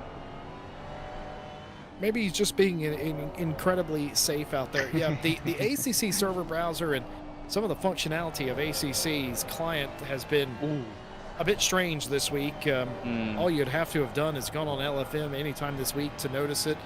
And also, well, or just try to join a multiplayer session, ACC, this week. It's been quite strange. It has kind of granted us a brief moment of respite here tonight. We've been able to get the race going at least and top it on top of all of those issues. Of course, the Unreal Engine issues that plague every Unreal title is always a little bit of a mystery. So all of those little niggly things have led to, unfortunately, disconnecting for no reason to be a very common occurrence. But unfortunate for Bibby, was on such a good run here tonight. Could have been about, what, 6th place or so in their class. That would have been an excellent result, but they're not giving up. They're still there. And maybe, who knows, maybe they'll end up racing Bubbins. That'd be funny to see Jordan and Ash race each other. Jordan Bubbins, that is. Jordan Daly, the other Jordan. We are inundated with Toms around here. You'd know a little thing about that, Ted. Yep. But yeah, I'm a Ted by nickname, but actually a Thomas by real name. So I was we had too many Toms when we first started RCI, and we so still do. I know we've got more, and so I went under Ted. I've been Ted for many years since I was in primary school, so it wasn't any difference for me. But it was just making it a little bit easier. But we've gathered more Toms as we've continued over the past 3 years, and yeah, now we've got Jordans. Cormac Malloy, I gotta call this out, has just made a Pokemon reference. Did. In relation to catching all of the Toms, and Tomachu, I choose you. Oh my god. But no, Ash has rejoined. He's still going around, and he's in 17th place. Still not last. Matthew Malcolm, of course, the last of the running cars. We've had a couple of retirements, so not even Matthew Malcolm is officially last. Anya, Bibby, if you're listening, if you're watching this right now, this is your dad running around the racetrack, and the lesson that you can take from this is exactly what your mom just said. Bibbies don't quit. You never get anything by quitting. If you want to learn a lesson from your dad, look, he's reconnected. The race has not gone the way he wanted it to. It was going well prior to that point, but he's kept on going. The same could be said for Matthew Malcolm, though I don't think he has any children. But if there are little Malcolms out there, take this as a lesson. Do not quit. Don't give up. There's a certain thing to be said for not testing your sanity, but beyond that, not giving up. A great lesson, I think. Julian Vanbrugh just done a 158.897, so 159.9, sorry. So he's 3/10 off of Flamga's fastest lap in this 720S McLaren. Can he get the fastest lap away from Flamga? It's not going to make a difference at this moment in time. Flamga at this moment has won Pro. Obviously not finalised due to post-race penalties. He's not been in anything, so it's not going to affect him. We can probably crown someone the winner of this season. But we just have to wait. We still got half an hour, Jesse. Normally we would be finished by now. Almost finished. 2 minutes 30 left of the race would have been, but we still got another half an hour on top of that. And everyone's done their pit stop. And in my ear, Cormac just said Flamgo just went faster. He's just done a 159.525. Insane. I think he's listening to me. 59.5 in race trim. Insane. Mad. Light currently fading here at Suzuka Circuit in Japan. And 7:27 p.m. No weather concerns really. Track temp is finally cooling off. The question will be for the teams and drivers that change tires, will this be an issue? Did they get their PSIs correct for the waning temperatures in the evening hours, or did they set it to what it was currently, or are they chasing it, so to speak, assuming it's going to get cooler? These are all questions that will be answered through the Crucible of Motorsports in the next 30 minutes. Make a good point, Ted, about the temperature, or not the temperature, excuse me, about the length of the race.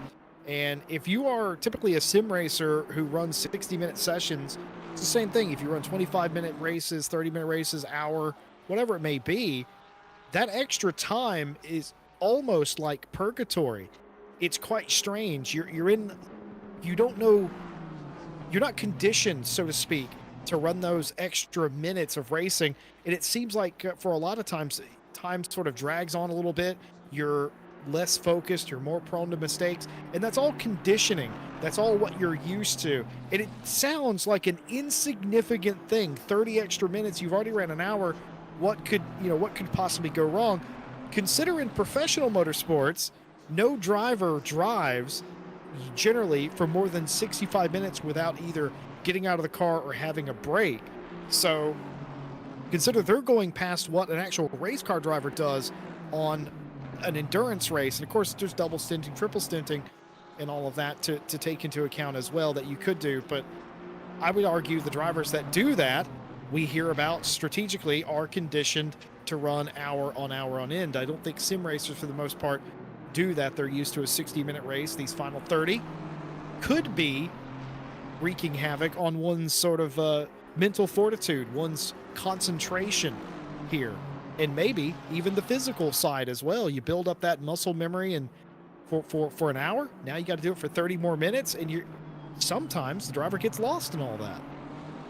Sure does, and also an hour and a half. So you do 45-minute stints, which is when you do an endurance, you don't do. If you're double stinting, you do like you say, the 60 to 65-minute stint. And you come in and you reset mentally. Yeah. Exactly. So doing a 45-minute stint and then doing a pit stop and resetting yourself is weird, because then you got to remember that, okay, I'm on lower fuel than I would be because I'm only doing an hour and a half fuel. You're going to split that in two, so 45-minute fuel. But you normally do an hour of fuel. It's a very weird thing. Obviously, Flamger, Daly, I know Phil and Conway,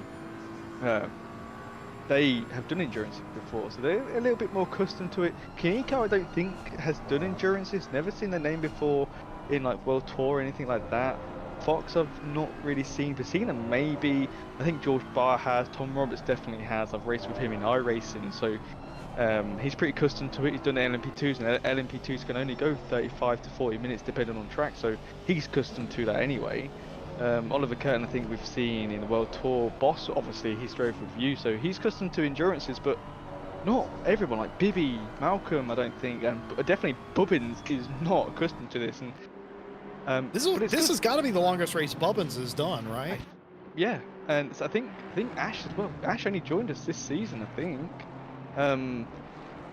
But it's good for them to start in a series like this where the last race is a longer race, because then they can get used to it, ready for endurance racing if they want to dive into that later on down the line. It was always fun to do it. So endurance racing is a different type of racing. First hour is just like a sprint, and then you chill out for the next how many hours left of the race is until you get to the last stint. Then it's back to doing a sprint race again. But yeah, like you say, it is weird to do 45 minutes and then 45 minutes instead of the hour that you would normally do. But super hard to explain to people, because I know there's somebody watching at home going, 30 more minutes, give me a break. How much different could it be? But mentally and physically, it's like a sprinter. Typically speaking, a sprinter doesn't do well in a marathon. Sprinters sprint. Marathon runners don't sprint. And it's what you're built to do. It's what you're built up physically and mentally to take on to task. So if you're not doing that, then there's a lot of other stuff you have to account for. Take into account, obviously, Bubbins and Bibby here in this race. The issues they're having. This is their first 90-minute race they've done. They've had a pit stop in the middle. That's a whole lot of extra strategic calls that you have to make and things you have to think about how you drive the car. Maybe you press a little harder than you normally would because you're only going to have 45 minutes on the tires thereabout. These are all things that you learn on the fly. And if you have run 90-minute races before, which I would say most have, at least you have that background of knowledge. Sometimes you do, sometimes you don't. And just kind of one of the things that you learn when you learn a new sim, a new race type, a new race length, all these things, it factors in. It's more than just cars going around on a racetrack. It's not mindless. You're thinking about a lot of stuff. And I think George Barr definitely went off in the Dunlop curve right there. They recovered quite nicely, but let's see. They're in 10th place right here is George Barr in the black McLaren. They go wide here. They certainly do. They dip 4 off. There's a bump there. And they're able to rejoin. They made that look as seamless as possible. Still a position lost back to 11th. Tom Roberts goes into the 10th place position. Where Fox for Fox GB has taken over P2. They've done that by virtue of an excellent pit stop sequence. And Adna Pusina now in 3rd place. That is not for position behind Pusina, of course. That is a Ferrari. So who's is that Kierton's Ferrari? No, that is Dolber's car. I think he's lap. Oh, it's he's Joe's car. Batmarker. Sure is. He's Batman. The car behind is Curtin. Car? Or is that Malcolm's car? That's Malcolm's car behind. There's 2 Batmarkers. Is behind Piscina's 903 BMW. But just looking at the pit stop times, because obviously you're saying Fox has got passed into 2nd, Piscina's into 3rd. Piscina and Kaneko both took tyres. Kaneko with the 1 minute 15.1 pit stop. Piscina with the 1:19, the slowest one with tyres this evening. 1 minute 19 that is. Fox is a 1 minute 0.8. So I think that was just fuel. Fuel's about 21 seconds, and obviously with tyres is 30 seconds. I'm going to guess 20 to 21 seconds for the 45 minute fuel they need. So that's how they've got in front. Obviously they're light on fuel, but obviously they're not taking tyres, so they gain that time back. And it looks like it's working for them, whereas Jordan Daly was, I think, 3 seconds behind coming out the pit lane. We saw Langer shooting to T1. 2, in fact, yeah. It was now 15 seconds. That's without the tyres. We saw him struggling. Obviously, it's going to be a crash for Pusina. He hits the curb on the inside, making a run to the Dunlop hairpin, and he hooked the curb.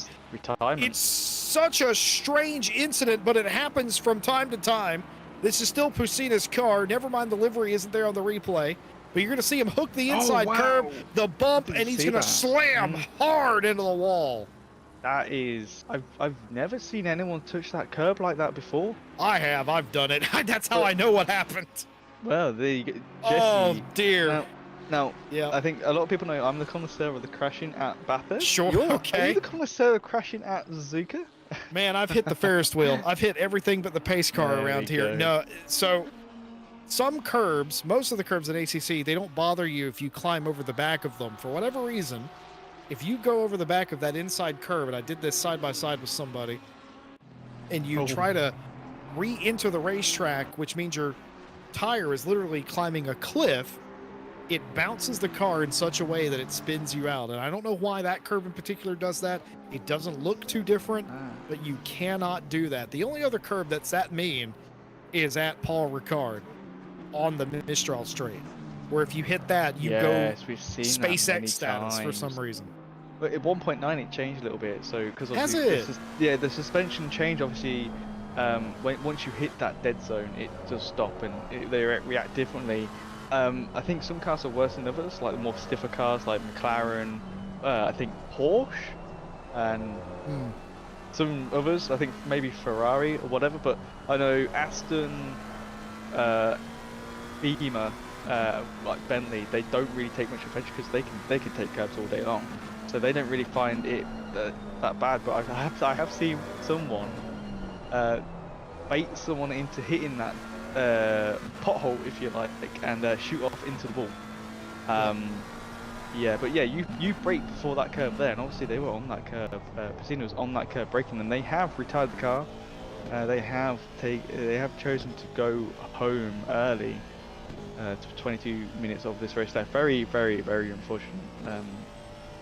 But these things happen, easy mistakes. Like you say, we're 10 minutes over the time we normally finish. And maybe that's just got to Piscina. Piscina's been here before, done 90 minutes on all sorts of different tracks in Night Owl, so I wouldn't have thought it would be any different. But yeah, just one little mistake just ruined your race. Was trying to get second back from Fox, of course. Yeah. And the fight there, just sort of pacing each other, Fox and Piscina, but it isn't going to be. Fox is going to be a little bit relieved on that front for the time being, but perhaps not fully, because with 21 minutes left to go, Tom Roberts for Roberts Motorsport is gaining on Fox in P2. It was over 6 seconds last time through the sector. It was 5.3 that time. And we'll see when they come to the start finish, what is it down to? Well, it's back up to 5.5, but still under 6 seconds, closing a little bit. We may still have a fight for P2 in that class. Masatoshi Kaneko looking to win on home soil. No dramas here for the 740 Sanduck or the Sanduck Porsche rather. They enjoy a 19+ second lead on second place. That sounds familiar to someone else in this race. Yeah, Timothy Flammer's just leading this race like crazy. As Cormac knows, he said that, yeah, it's 19 seconds. It's crazy. There you go, 20 seconds to Kaneko for Kaneko and Fox. Flamger to Daly, almost 19 seconds. It's mad. It is so crazy. And Flamger's took tyres, Kaneko's took tyres. Daly hasn't took tyres, Fox hasn't took tyres. Is there a running theme here tonight, Jesse, in both these classes? Yeah, there certainly is. We don't normally get this either. If this is maybe your first time you've tuned in, or you're a watcher that doesn't see all the races, then this is odd. Normally what happens is one class will have one storyline and the other class will have another. Like, one will be very spread out, the other one will be quite close. But tonight we are seeing a pretty mirrored image. We've seen third place wreck out of both classes here tonight. We've seen some interesting pit strategy that seems to mirror each other as well, about cars running up in the second place. The leaders are, in their respective classes anyway, doing the same thing, gapping their competitors in the class. And we've seen both pro and silver alike crash out of this race only to retire the car and come back in one way or another. Quite interesting indeed. And I will say, for Bibby and Malcolm's benefit here, because they have returned to the race, we suspect they will complete 85% of this race, which will award them championship points. And even so, they're going to get more points than the likes of Joe Dauber, Adna Pusina, and all them would as well. So they're actually gaining positions, championship points as well, for not retiring the car. Started with 20-some cars. We're down to 17 for the finale. 18.5 minutes left in the race. Our broadcaster, Cormac, is bored. You can tell because he's taken out the drone cam, and we're flying by the track here. And as we're doing some of these fantastic drone shot panoramas, Ted, you've been the proprietor of Night Owl for quite some time now. Thank you so much for bringing us all these races and all these memories for 2023. There's certainly been more than a few this season, including tonight. I got to ask you, though, do you have a favorite Night Owl moment of 2023? Oh, there's so many races and there's so many things I've forgotten, because you may think, oh well, it's easy. You watch every single race, you commentate on every single race this year, and there's got to be a favorite moment. But there's a lot behind the scenes that just makes you forget a little thing. So I think it's Daly winning his second championship, if I'm honest. Is he second, or is he only won one? Oh, I've got to check. Two. He's won two. Daly's won two. He has won two on the trot. I am right. Yep.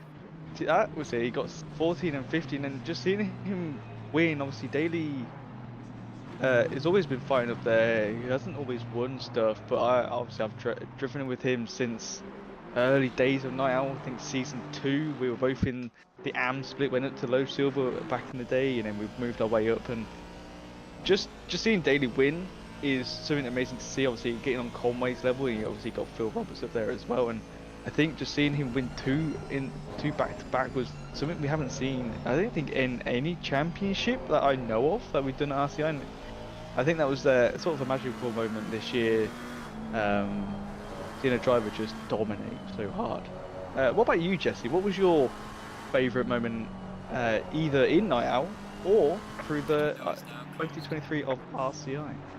Well, I got one for both, but first I'm just going to shout out to Hemi Husky, who's a known RCI driver, commentator, and work schedule keeping him out of some of the limelight these days, but known M6 enjoyer as well, that Ryan Mawson.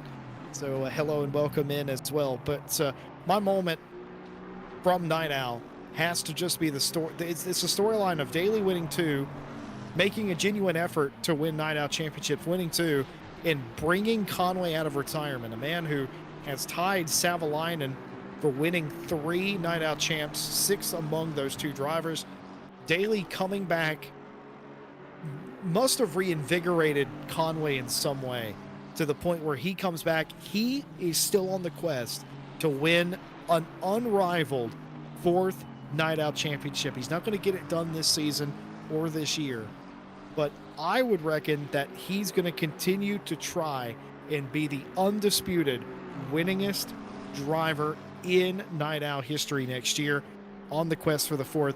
But that whole storyline of bringing Conway out of literal retirement to come back and immediately get podium results, that was my moment there. Because you took Daly, so I'm going to say the other one of Conway, because those 2, they're friends off of the racetrack. They're friends on the racetrack too, for what it's worth, but they are very fierce competitors on the track, and to have both of them here putting in the effort, unfortunately going to come up a little bit short here in this champ, but I mean, it's incredible. Nobody retires like Conway did, Ted.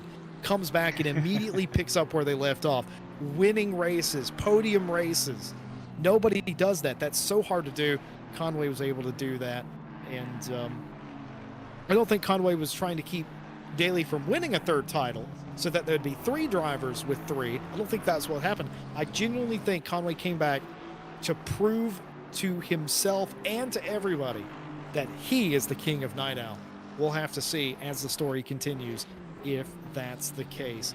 My favorite moment of 2023 overall for RCI, Monday Porsche champ right here at Suzuka. The humongous grid that we had here at that race, the insanity that ensued in that race was incredible. The commentary team that was live for that race, I believe it was Tim Peck was heading the commentary for that.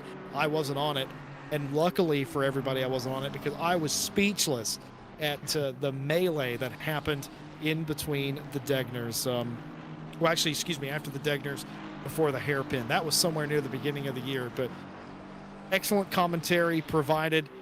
Also, ridiculous shots. Runner-up, of course, the fight at Mount Panorama in one of the endurance races that we did. But if I had to go for an overall moment, the success of the esports 6-hour series that we did, that was incredible. To have all of the top teams here racing each other on this stage was incredible. A sort of a who's who of ACC sim racing, aligning and showing up and showing out. Good championship battle. Different winners for most of the events as well. Parity in the field. It's just incredible. Yeah, 6-hour series. We never really thought of doing it when we first started RCI, but yeah, here we were. 2023, we did our first one.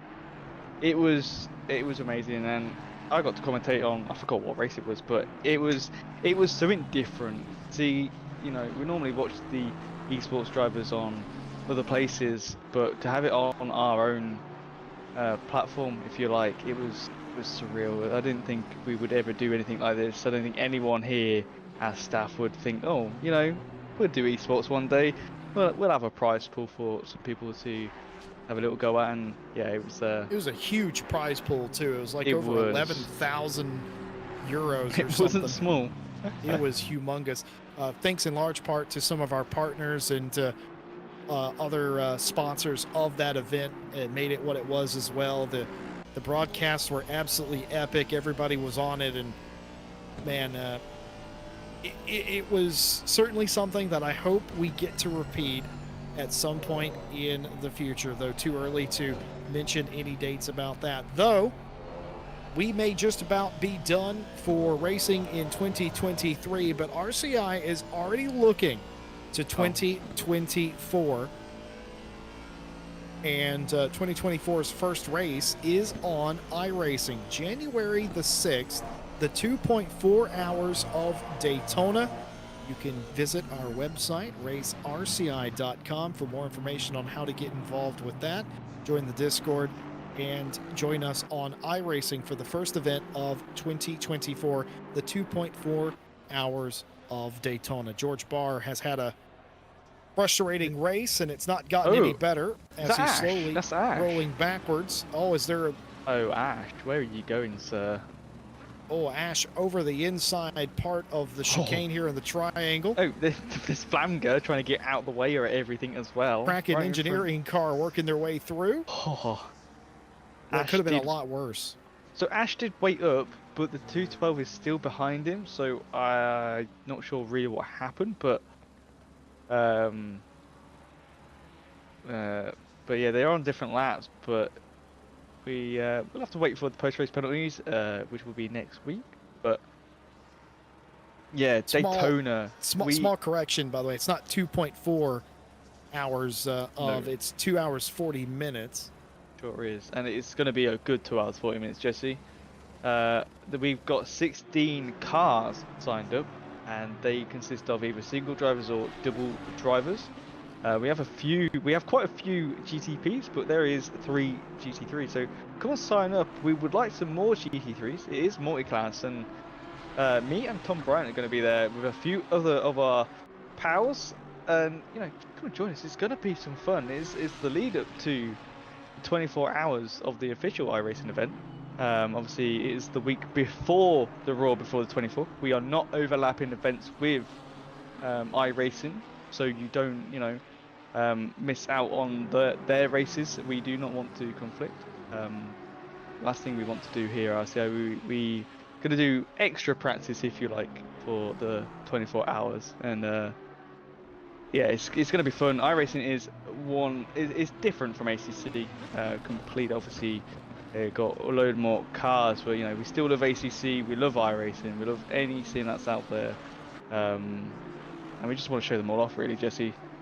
So come and join us. We sure do. Yeah, absolutely. RaceRCI.com. We'd love to have you, and who knows, maybe we'll be talking about you in an upcoming race in 2024. Don't worry about ACC. It's not going anywhere. It's just that the first race of the year is the 2 hour 40-minute iRacing Daytona road course race. Of course, ACC will, I think, I don't want to say anything because it isn't announced, but the very first ACC race is a few days after that, but I can't tell you exactly what it is. I also can't tell you what we're planning for AMS2 in 2024, only that there is looking like there's going to be more AMS2 here on RCI TV and on the channels, or on RCI. I forgot our acronym. That's my bad. A lot of acronyms going on, but yeah, AMS2 returning for 2024. I'm pretty sure, but I can't tell you where, when, and what. Let the event managers handle all that. As we tick down the seconds to the season and potentially the year of RCI, we invite you to let us know what your favorite moment of the year has been. Mike Redford already has done. For him, the Kevin Boss getting a little sideways there. Mike Redford's favorite moment was winning 4 titles in 1 calendar year. It's been amazing for him, and I absolutely agree. That's a hell of a highlight, Mike, and we hope to have you back next year.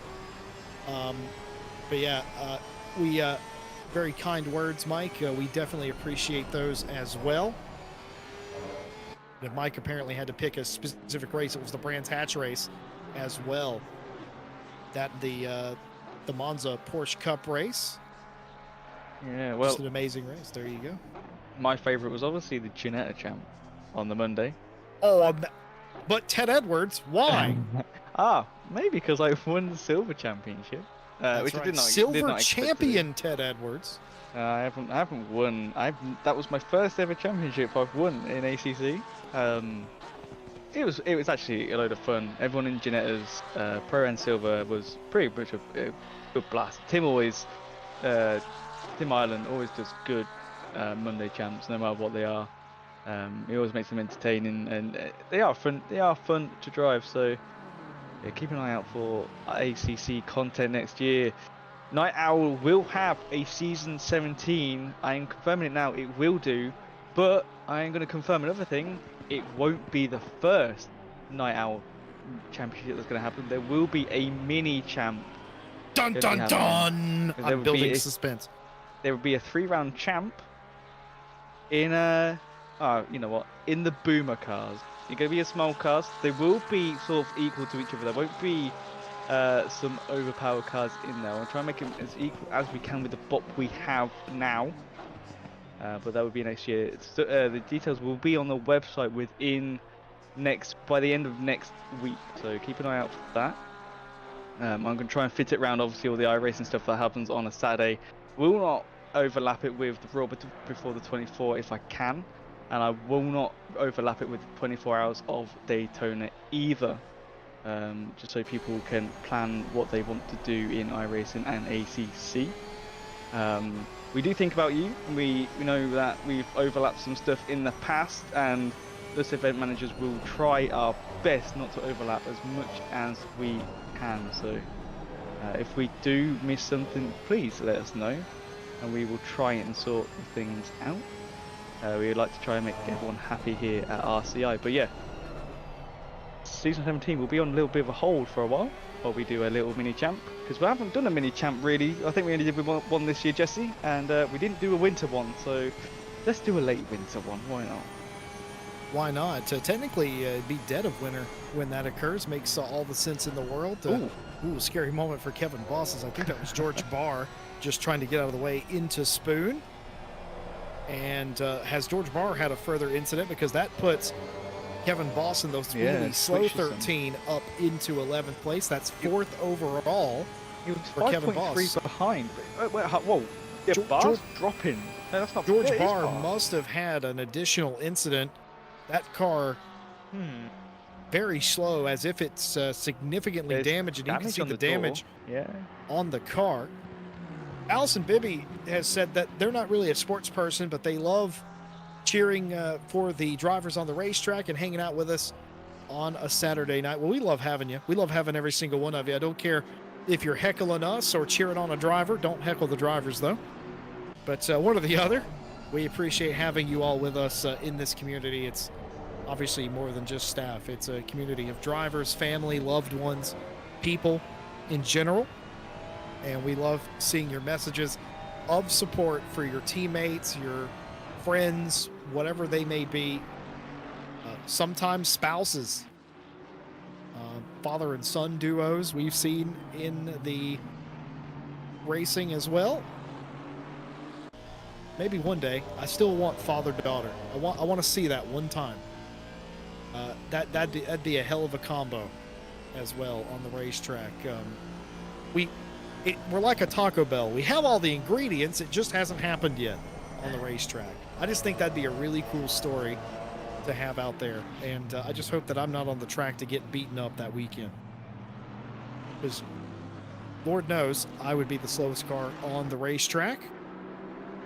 I'd love to be in this position to witness that. Tom Roberts in a fight here with Kierton. Not for a position that matters, but it does matter to Kierton. Point of engineering. Point of pride for Kraken Engineering. I skipped over in my head. Matthew Malcolm says season 13 Night Owl Silver. That's my highlight. Fair enough. Certainly would be. Contact here between these two cars. Not a lot of space afforded, but they're just about going to survive it. Tom Roberts got a little touch from the Kraken car. Tom Roberts is not going to be happy about that. Race with him. As I say, in iRacing before, we've done a 24-hour Mon, which was pretty fun.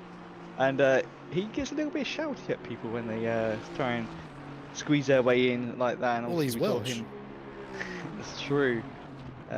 He tried to close the door on Curtin there to say, no, go away. But Curtin's still on the rear end of Tom Roberts in the 232 Aston Martin. So just have to wait and see. 1 minute 40 to go. Where is our leader? Leader's just in front of these guys actually, so they will finish not that far behind the leader. There is one more lap. Ooh, George Barr again. One more. Has he had an incident? I believe so. Either that or just incredibly slow in 130R. Oh yeah, I see him. we get a replay, please, Mr. Cormac? I have no idea what happened here. I think this car's severely damaged, and he's Oh, limping. No, hello. he's just slow. Yeah, I think he's severely damaged, and he's limping it to the checkered flag, which will come in about a lap's time. Oh, so But- yeah, so he's slow. That's why his white flag Yeah, for he slow sure car. is. Yeah, that Dangerously car close. is severely damaged in some way. He's not in pit lane though, Jesse. No. He's just limping it around. He's not going to pit. It's not worth it. He's just going to do Fair a lap, enough. maybe get lapped one more time, whatever it may be. Just get to the checkered flag, accept the trophy for the championship. Hopefully, we will have championship interviews from Barr and Flamger after the race. There was a championship fight on in Pro. It was all settled before the race even started in Silver. George Barr was always going to be your champion there in the 212 car. Flamger had a little bit of work to do, and boy, has Timothy done it. First ever American Night Owl champion, and he's put an exclamation point on this season. Sure has. Looking at Daly, he's dropped back loads. I think he's 28 seconds because he didn't take tyres on Flamger. Vanbrugh is 3.9 seconds behind Daly. It is the last lap though. You see at the top of that track map, there's the 197 and the 87 coming through turn 1, turn 2 into the snake. So Daly just needs to hold on to his grip. It's George Barr just limping Redford around. brings up that it could be fuel. Could be. He could be on safety car map. That's a good point, Mike. I didn't realize that. But yeah, he could have underfueled that car accidentally, and he is in safety car fuel map. He's in not map in safety 1. car fuel map. So you can see the blue on the top of his dash. You see a blue line. Just that is 1. That is the map. Next to it is the TC, which is 3, is in white, and ABS is in orange, which is 2. So he's not. He's just look. He's just in 6th gear. I think he came out of the chicane in 6th gear. Look, he won't change down gear. I do not know what this guy is doing. Oh, there you go. He's changed down now. He's everywhere.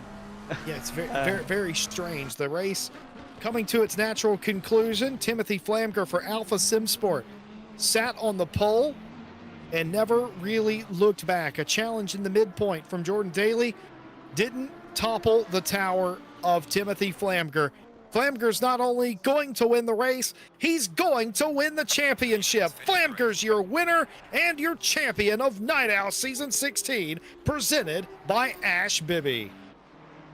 What a lead he had today. That is probably the biggest lead we've seen in Night Owl for a very, very long time. Amazing work there. Here comes Jordan Daly following Ash Bibby. Look at these two friends coming across the line. Oh, photo op.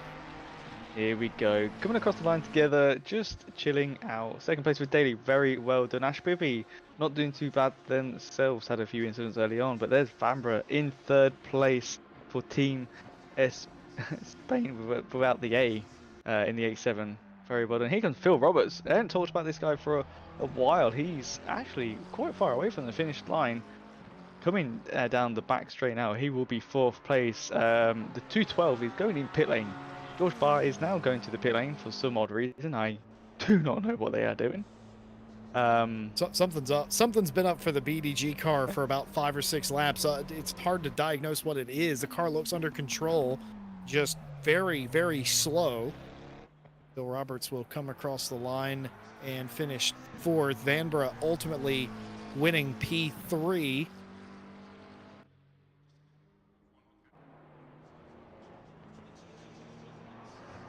Harry Conway for Triple R will bring home 5th place here today. And I don't think that changes the standings too awful much. We'll see if we can't get you final standings pending post-race stewarding, of course. Tyler Hobson brings home the 31, and Masatoshi Kaneko is going to win another race in his home of Japan here at Suzuka. Masatoshi Kaneko wins it in silver. Sure does, and here comes Joe Dolber in the 488.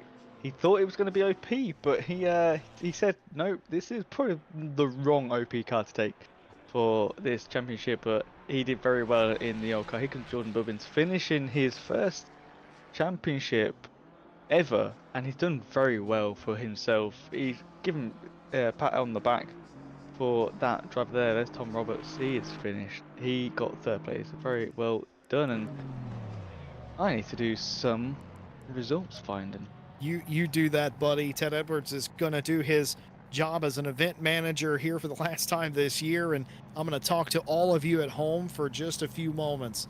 Folks, thank you all for joining us here at RCI TV for 2023. It's been an incredible ride to bring you a third consecutive year of weekly entertainment. It's been my pleasure as the broadcast director to live and die by every lap just as much as anybody behind the wheel does, and it's just lovely to have all of you with us, all of your words of encouragement, your donations, your subs, all of that stuff, your likes, your subscribes, everything you've done for us, clicking on our affiliate links and all that too.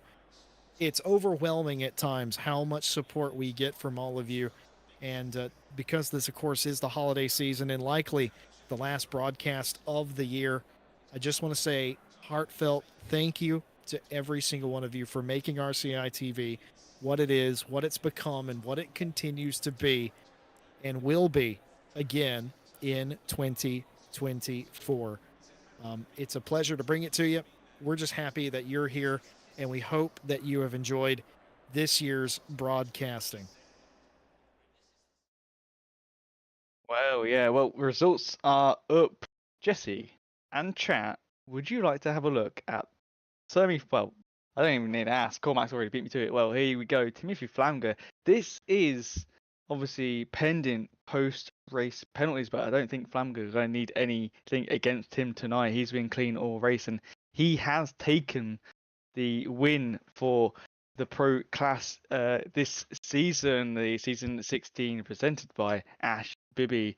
He's got 187 points, a massive 43-point clear from Jordan Daly, who's in second place. Did a very well job indeed. Julian Vanbrugh beats out Conway by 1 point for third place. Conway then is followed by Phil in fifth with 91 points. Mike Redford's got 87 in sixth.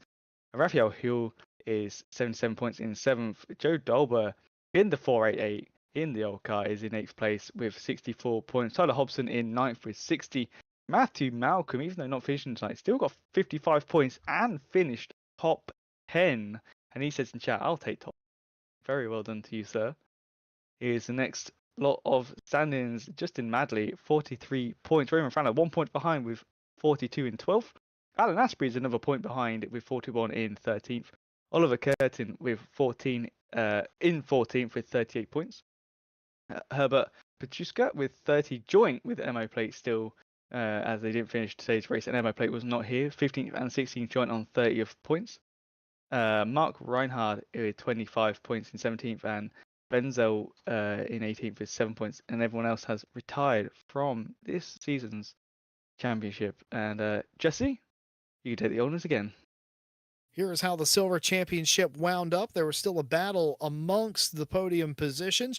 George Barr, the proud Scotsman, has won it before we ever took the flag, but amasses 180 points tonight. Masatoshi Kaneko, who ran away with the silver field, goes P2, 143 for the Japanese driver.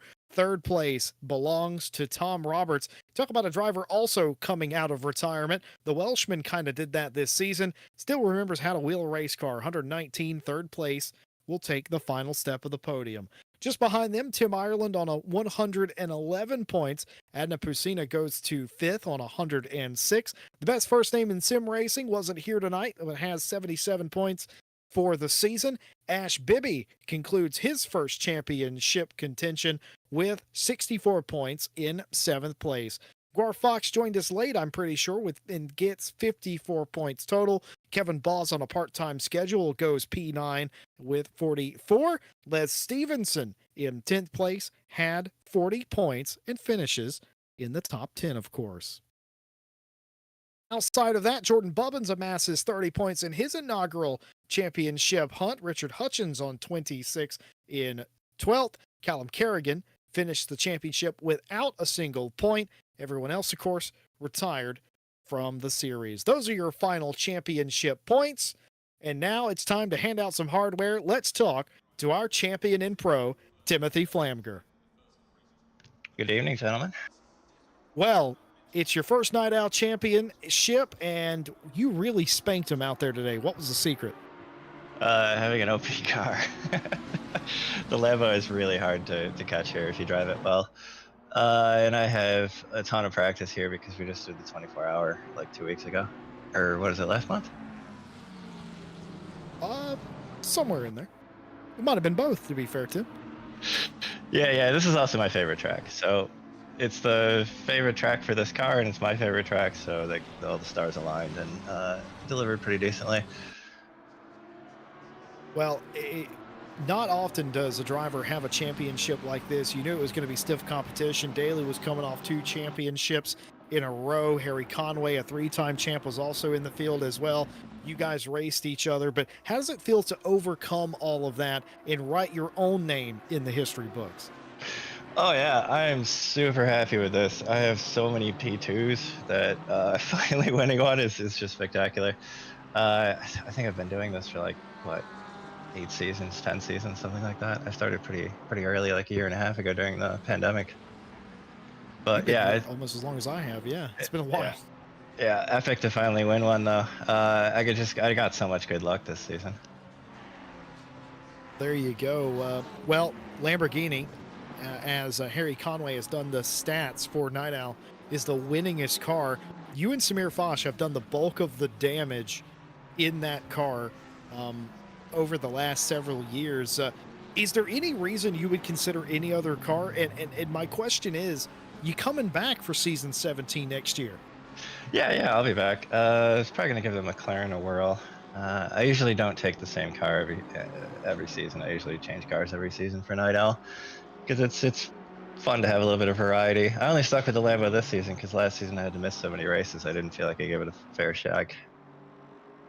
There you go. Well, does it add anything? We've had champions from all over, including North America, in fact, but not the United States. You're the first U.S. champion of Night Owl, which is funny considering Night Owl's original premise was supposed to be a North American centric championship to give North Americans, South Americans as well, and even people that lives in Oceania a little better time to race earlier in the evening, so to speak. To be the first one after so many years, I'm sitting here as an American going, finally! But how do you feel? Was there any added pressure because you were American and it's kind of an American-centric idea? No, but it is fun to have 3 Brits behind me. I didn't say that. Tim said that. I just want to make that very clear. Blamger said that, not me. Lovely championship. We've already confirmed that you're going to be back next year. Can you lock in that? You're going to lock in that McLaren, huh, for 2024? Yeah, sure. What are the odds? What do you reckon? You going to repeat as champion? I have no idea. Depends on how I gel with the car and how the calendar looks. Well, there you go. Mr. Flameger, do you want to say hello to anybody? Say thanks, maybe to the wife, anything like that? No, just a big shout to the team, Alpha Sim Sport. We small organization that started all on our own, and we just got 4th in the World Tour, which is awesome. And this is my first win here, so that's also awesome. It's been a good couple of weeks. Certainly has. Shout out to Alpha Sim Sport winning their first Night Owl championship as well, starting to rival some of the other teams that have made a name for themselves in Night Owl. Flamger, congratulations on not only winning the race here at Suzuka, but also winning the 16th championship in Night Owl. Congratulations. Thank you. I also got the 100th race. Let's go! What a season it's been for Timothy Flamger. Well, we have another person here who got 2nd in the championship. Jordan Daly, unlucky that you didn't win your 3rd Night Owl championship, but well done on the 2nd place overall. You had an unfortunate Misano race, which obviously lost you quite a lot of points, but I'm guessing we'll see you for season 17. You obviously want to fight back on Flamger and obviously Conway, but how was the race tonight? Obviously, we saw your strategy. I had to hold my tongue for a bit longer until everyone did their pit stop, but how was it tonight in the car? Obviously, you didn't gain as much time as you wanted on Flamger, but how was it? It were okay. The fight weren't with Flamger tonight. we knew that from the get-go. It was just a case of doing our own strategy and seeing how it finished really in the end. Without taking the tyres, just full fueling up and then letting that run out, because the Ferrari's quite good with fuel. It made sense to do that. It was quite. I weren't sure, to be fair, on the gap as it would come into the closing minutes, because I was being gained on quite quickly. But I started to find a little bit more pace back in the car, and yeah, just cracked on from there. The car felt okay. I guess it was good at first, even on full fuel, but yeah, it gets a bit difficult when the tyres start to go. You do get a little bit slidey, especially through the last little right-hander after the chicane. But yeah, no, I enjoyed it. Like I say, I knew it went with Flamgas tonight. It was just getting the most I could out of it. Yeah, I'll definitely be back for next season. Got to try harder and get that third.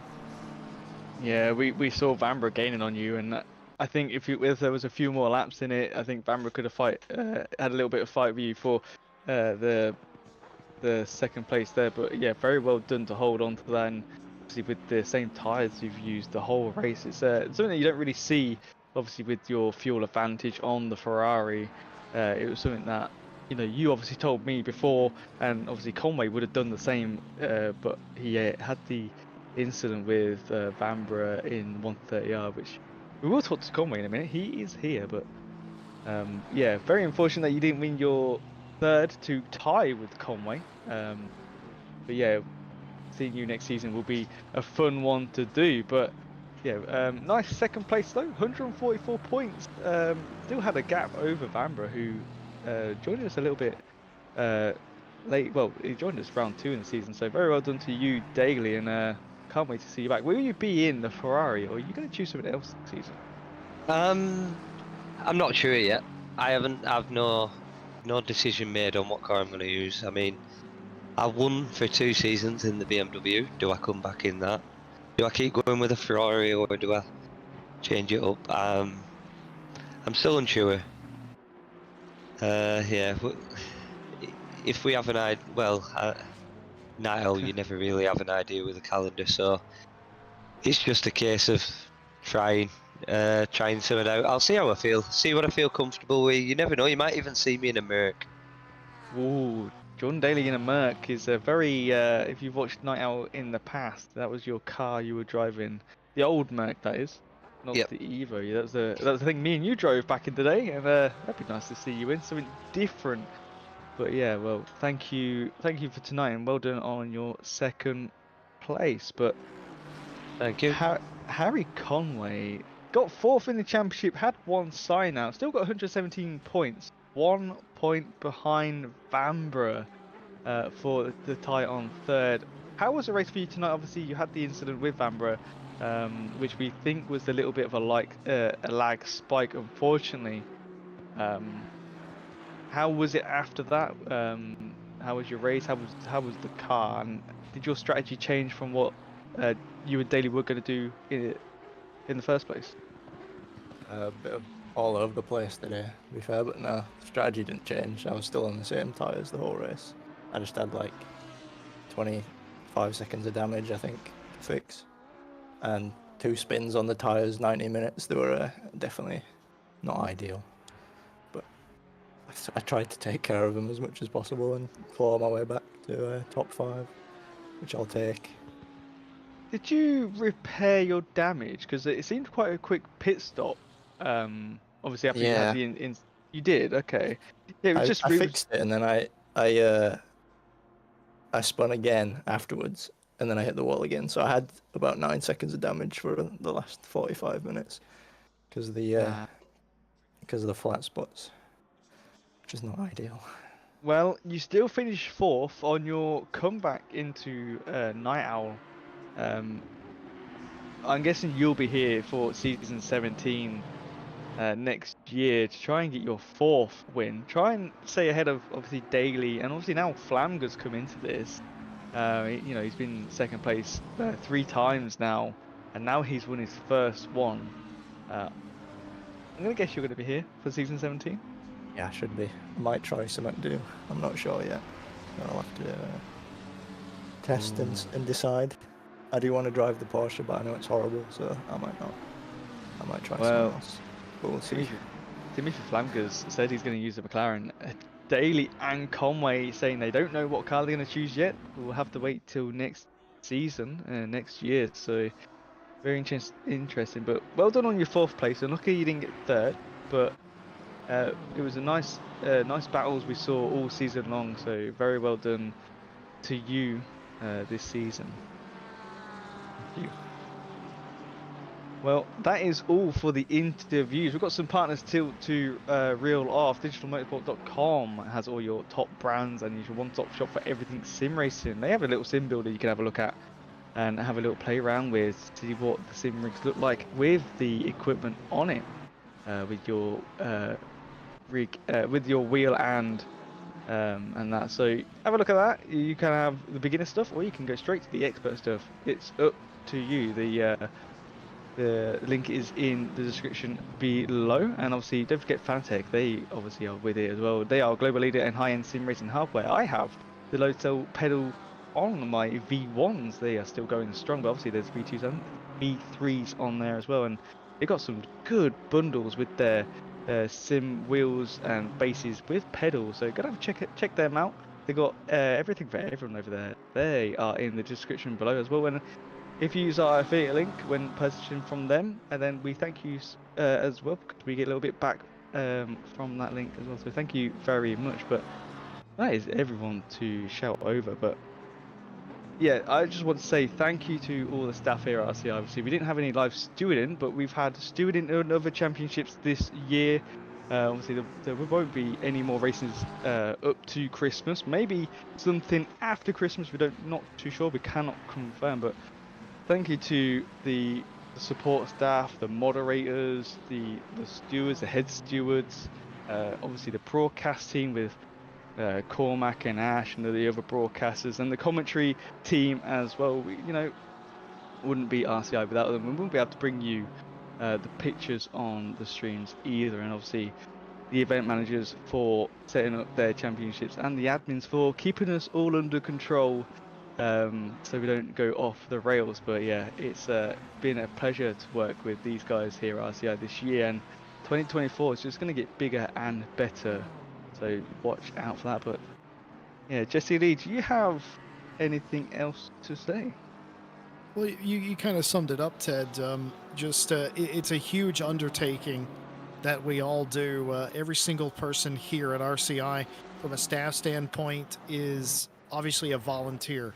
There's no monetary incentive. We do it for the love of the community, for the love of racing, and wherever our department is, there is passion behind that.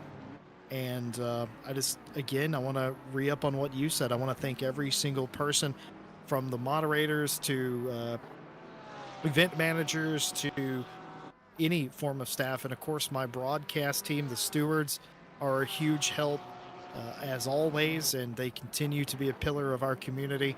Thank you so much for everything you do and your time that they invest into this project called RCI.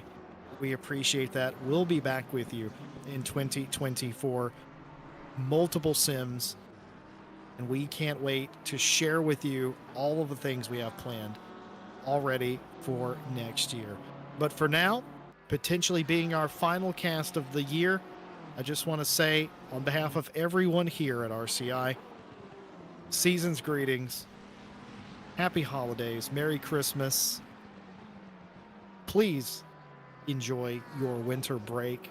Love one another, spend time with family, enjoy it, enjoy each other's company. And for my broadcast team, thank you all so much for taking this journey with me and just putting out some spectacular events this year so that everybody else could enjoy them as well. It's been an absolute pleasure, and that being said, I cannot wait for 2024, Ted. Sure is. Well, that is everything from us. And yeah, have a Merry Christmas. Have a great New Year. And we'll see you in 2024.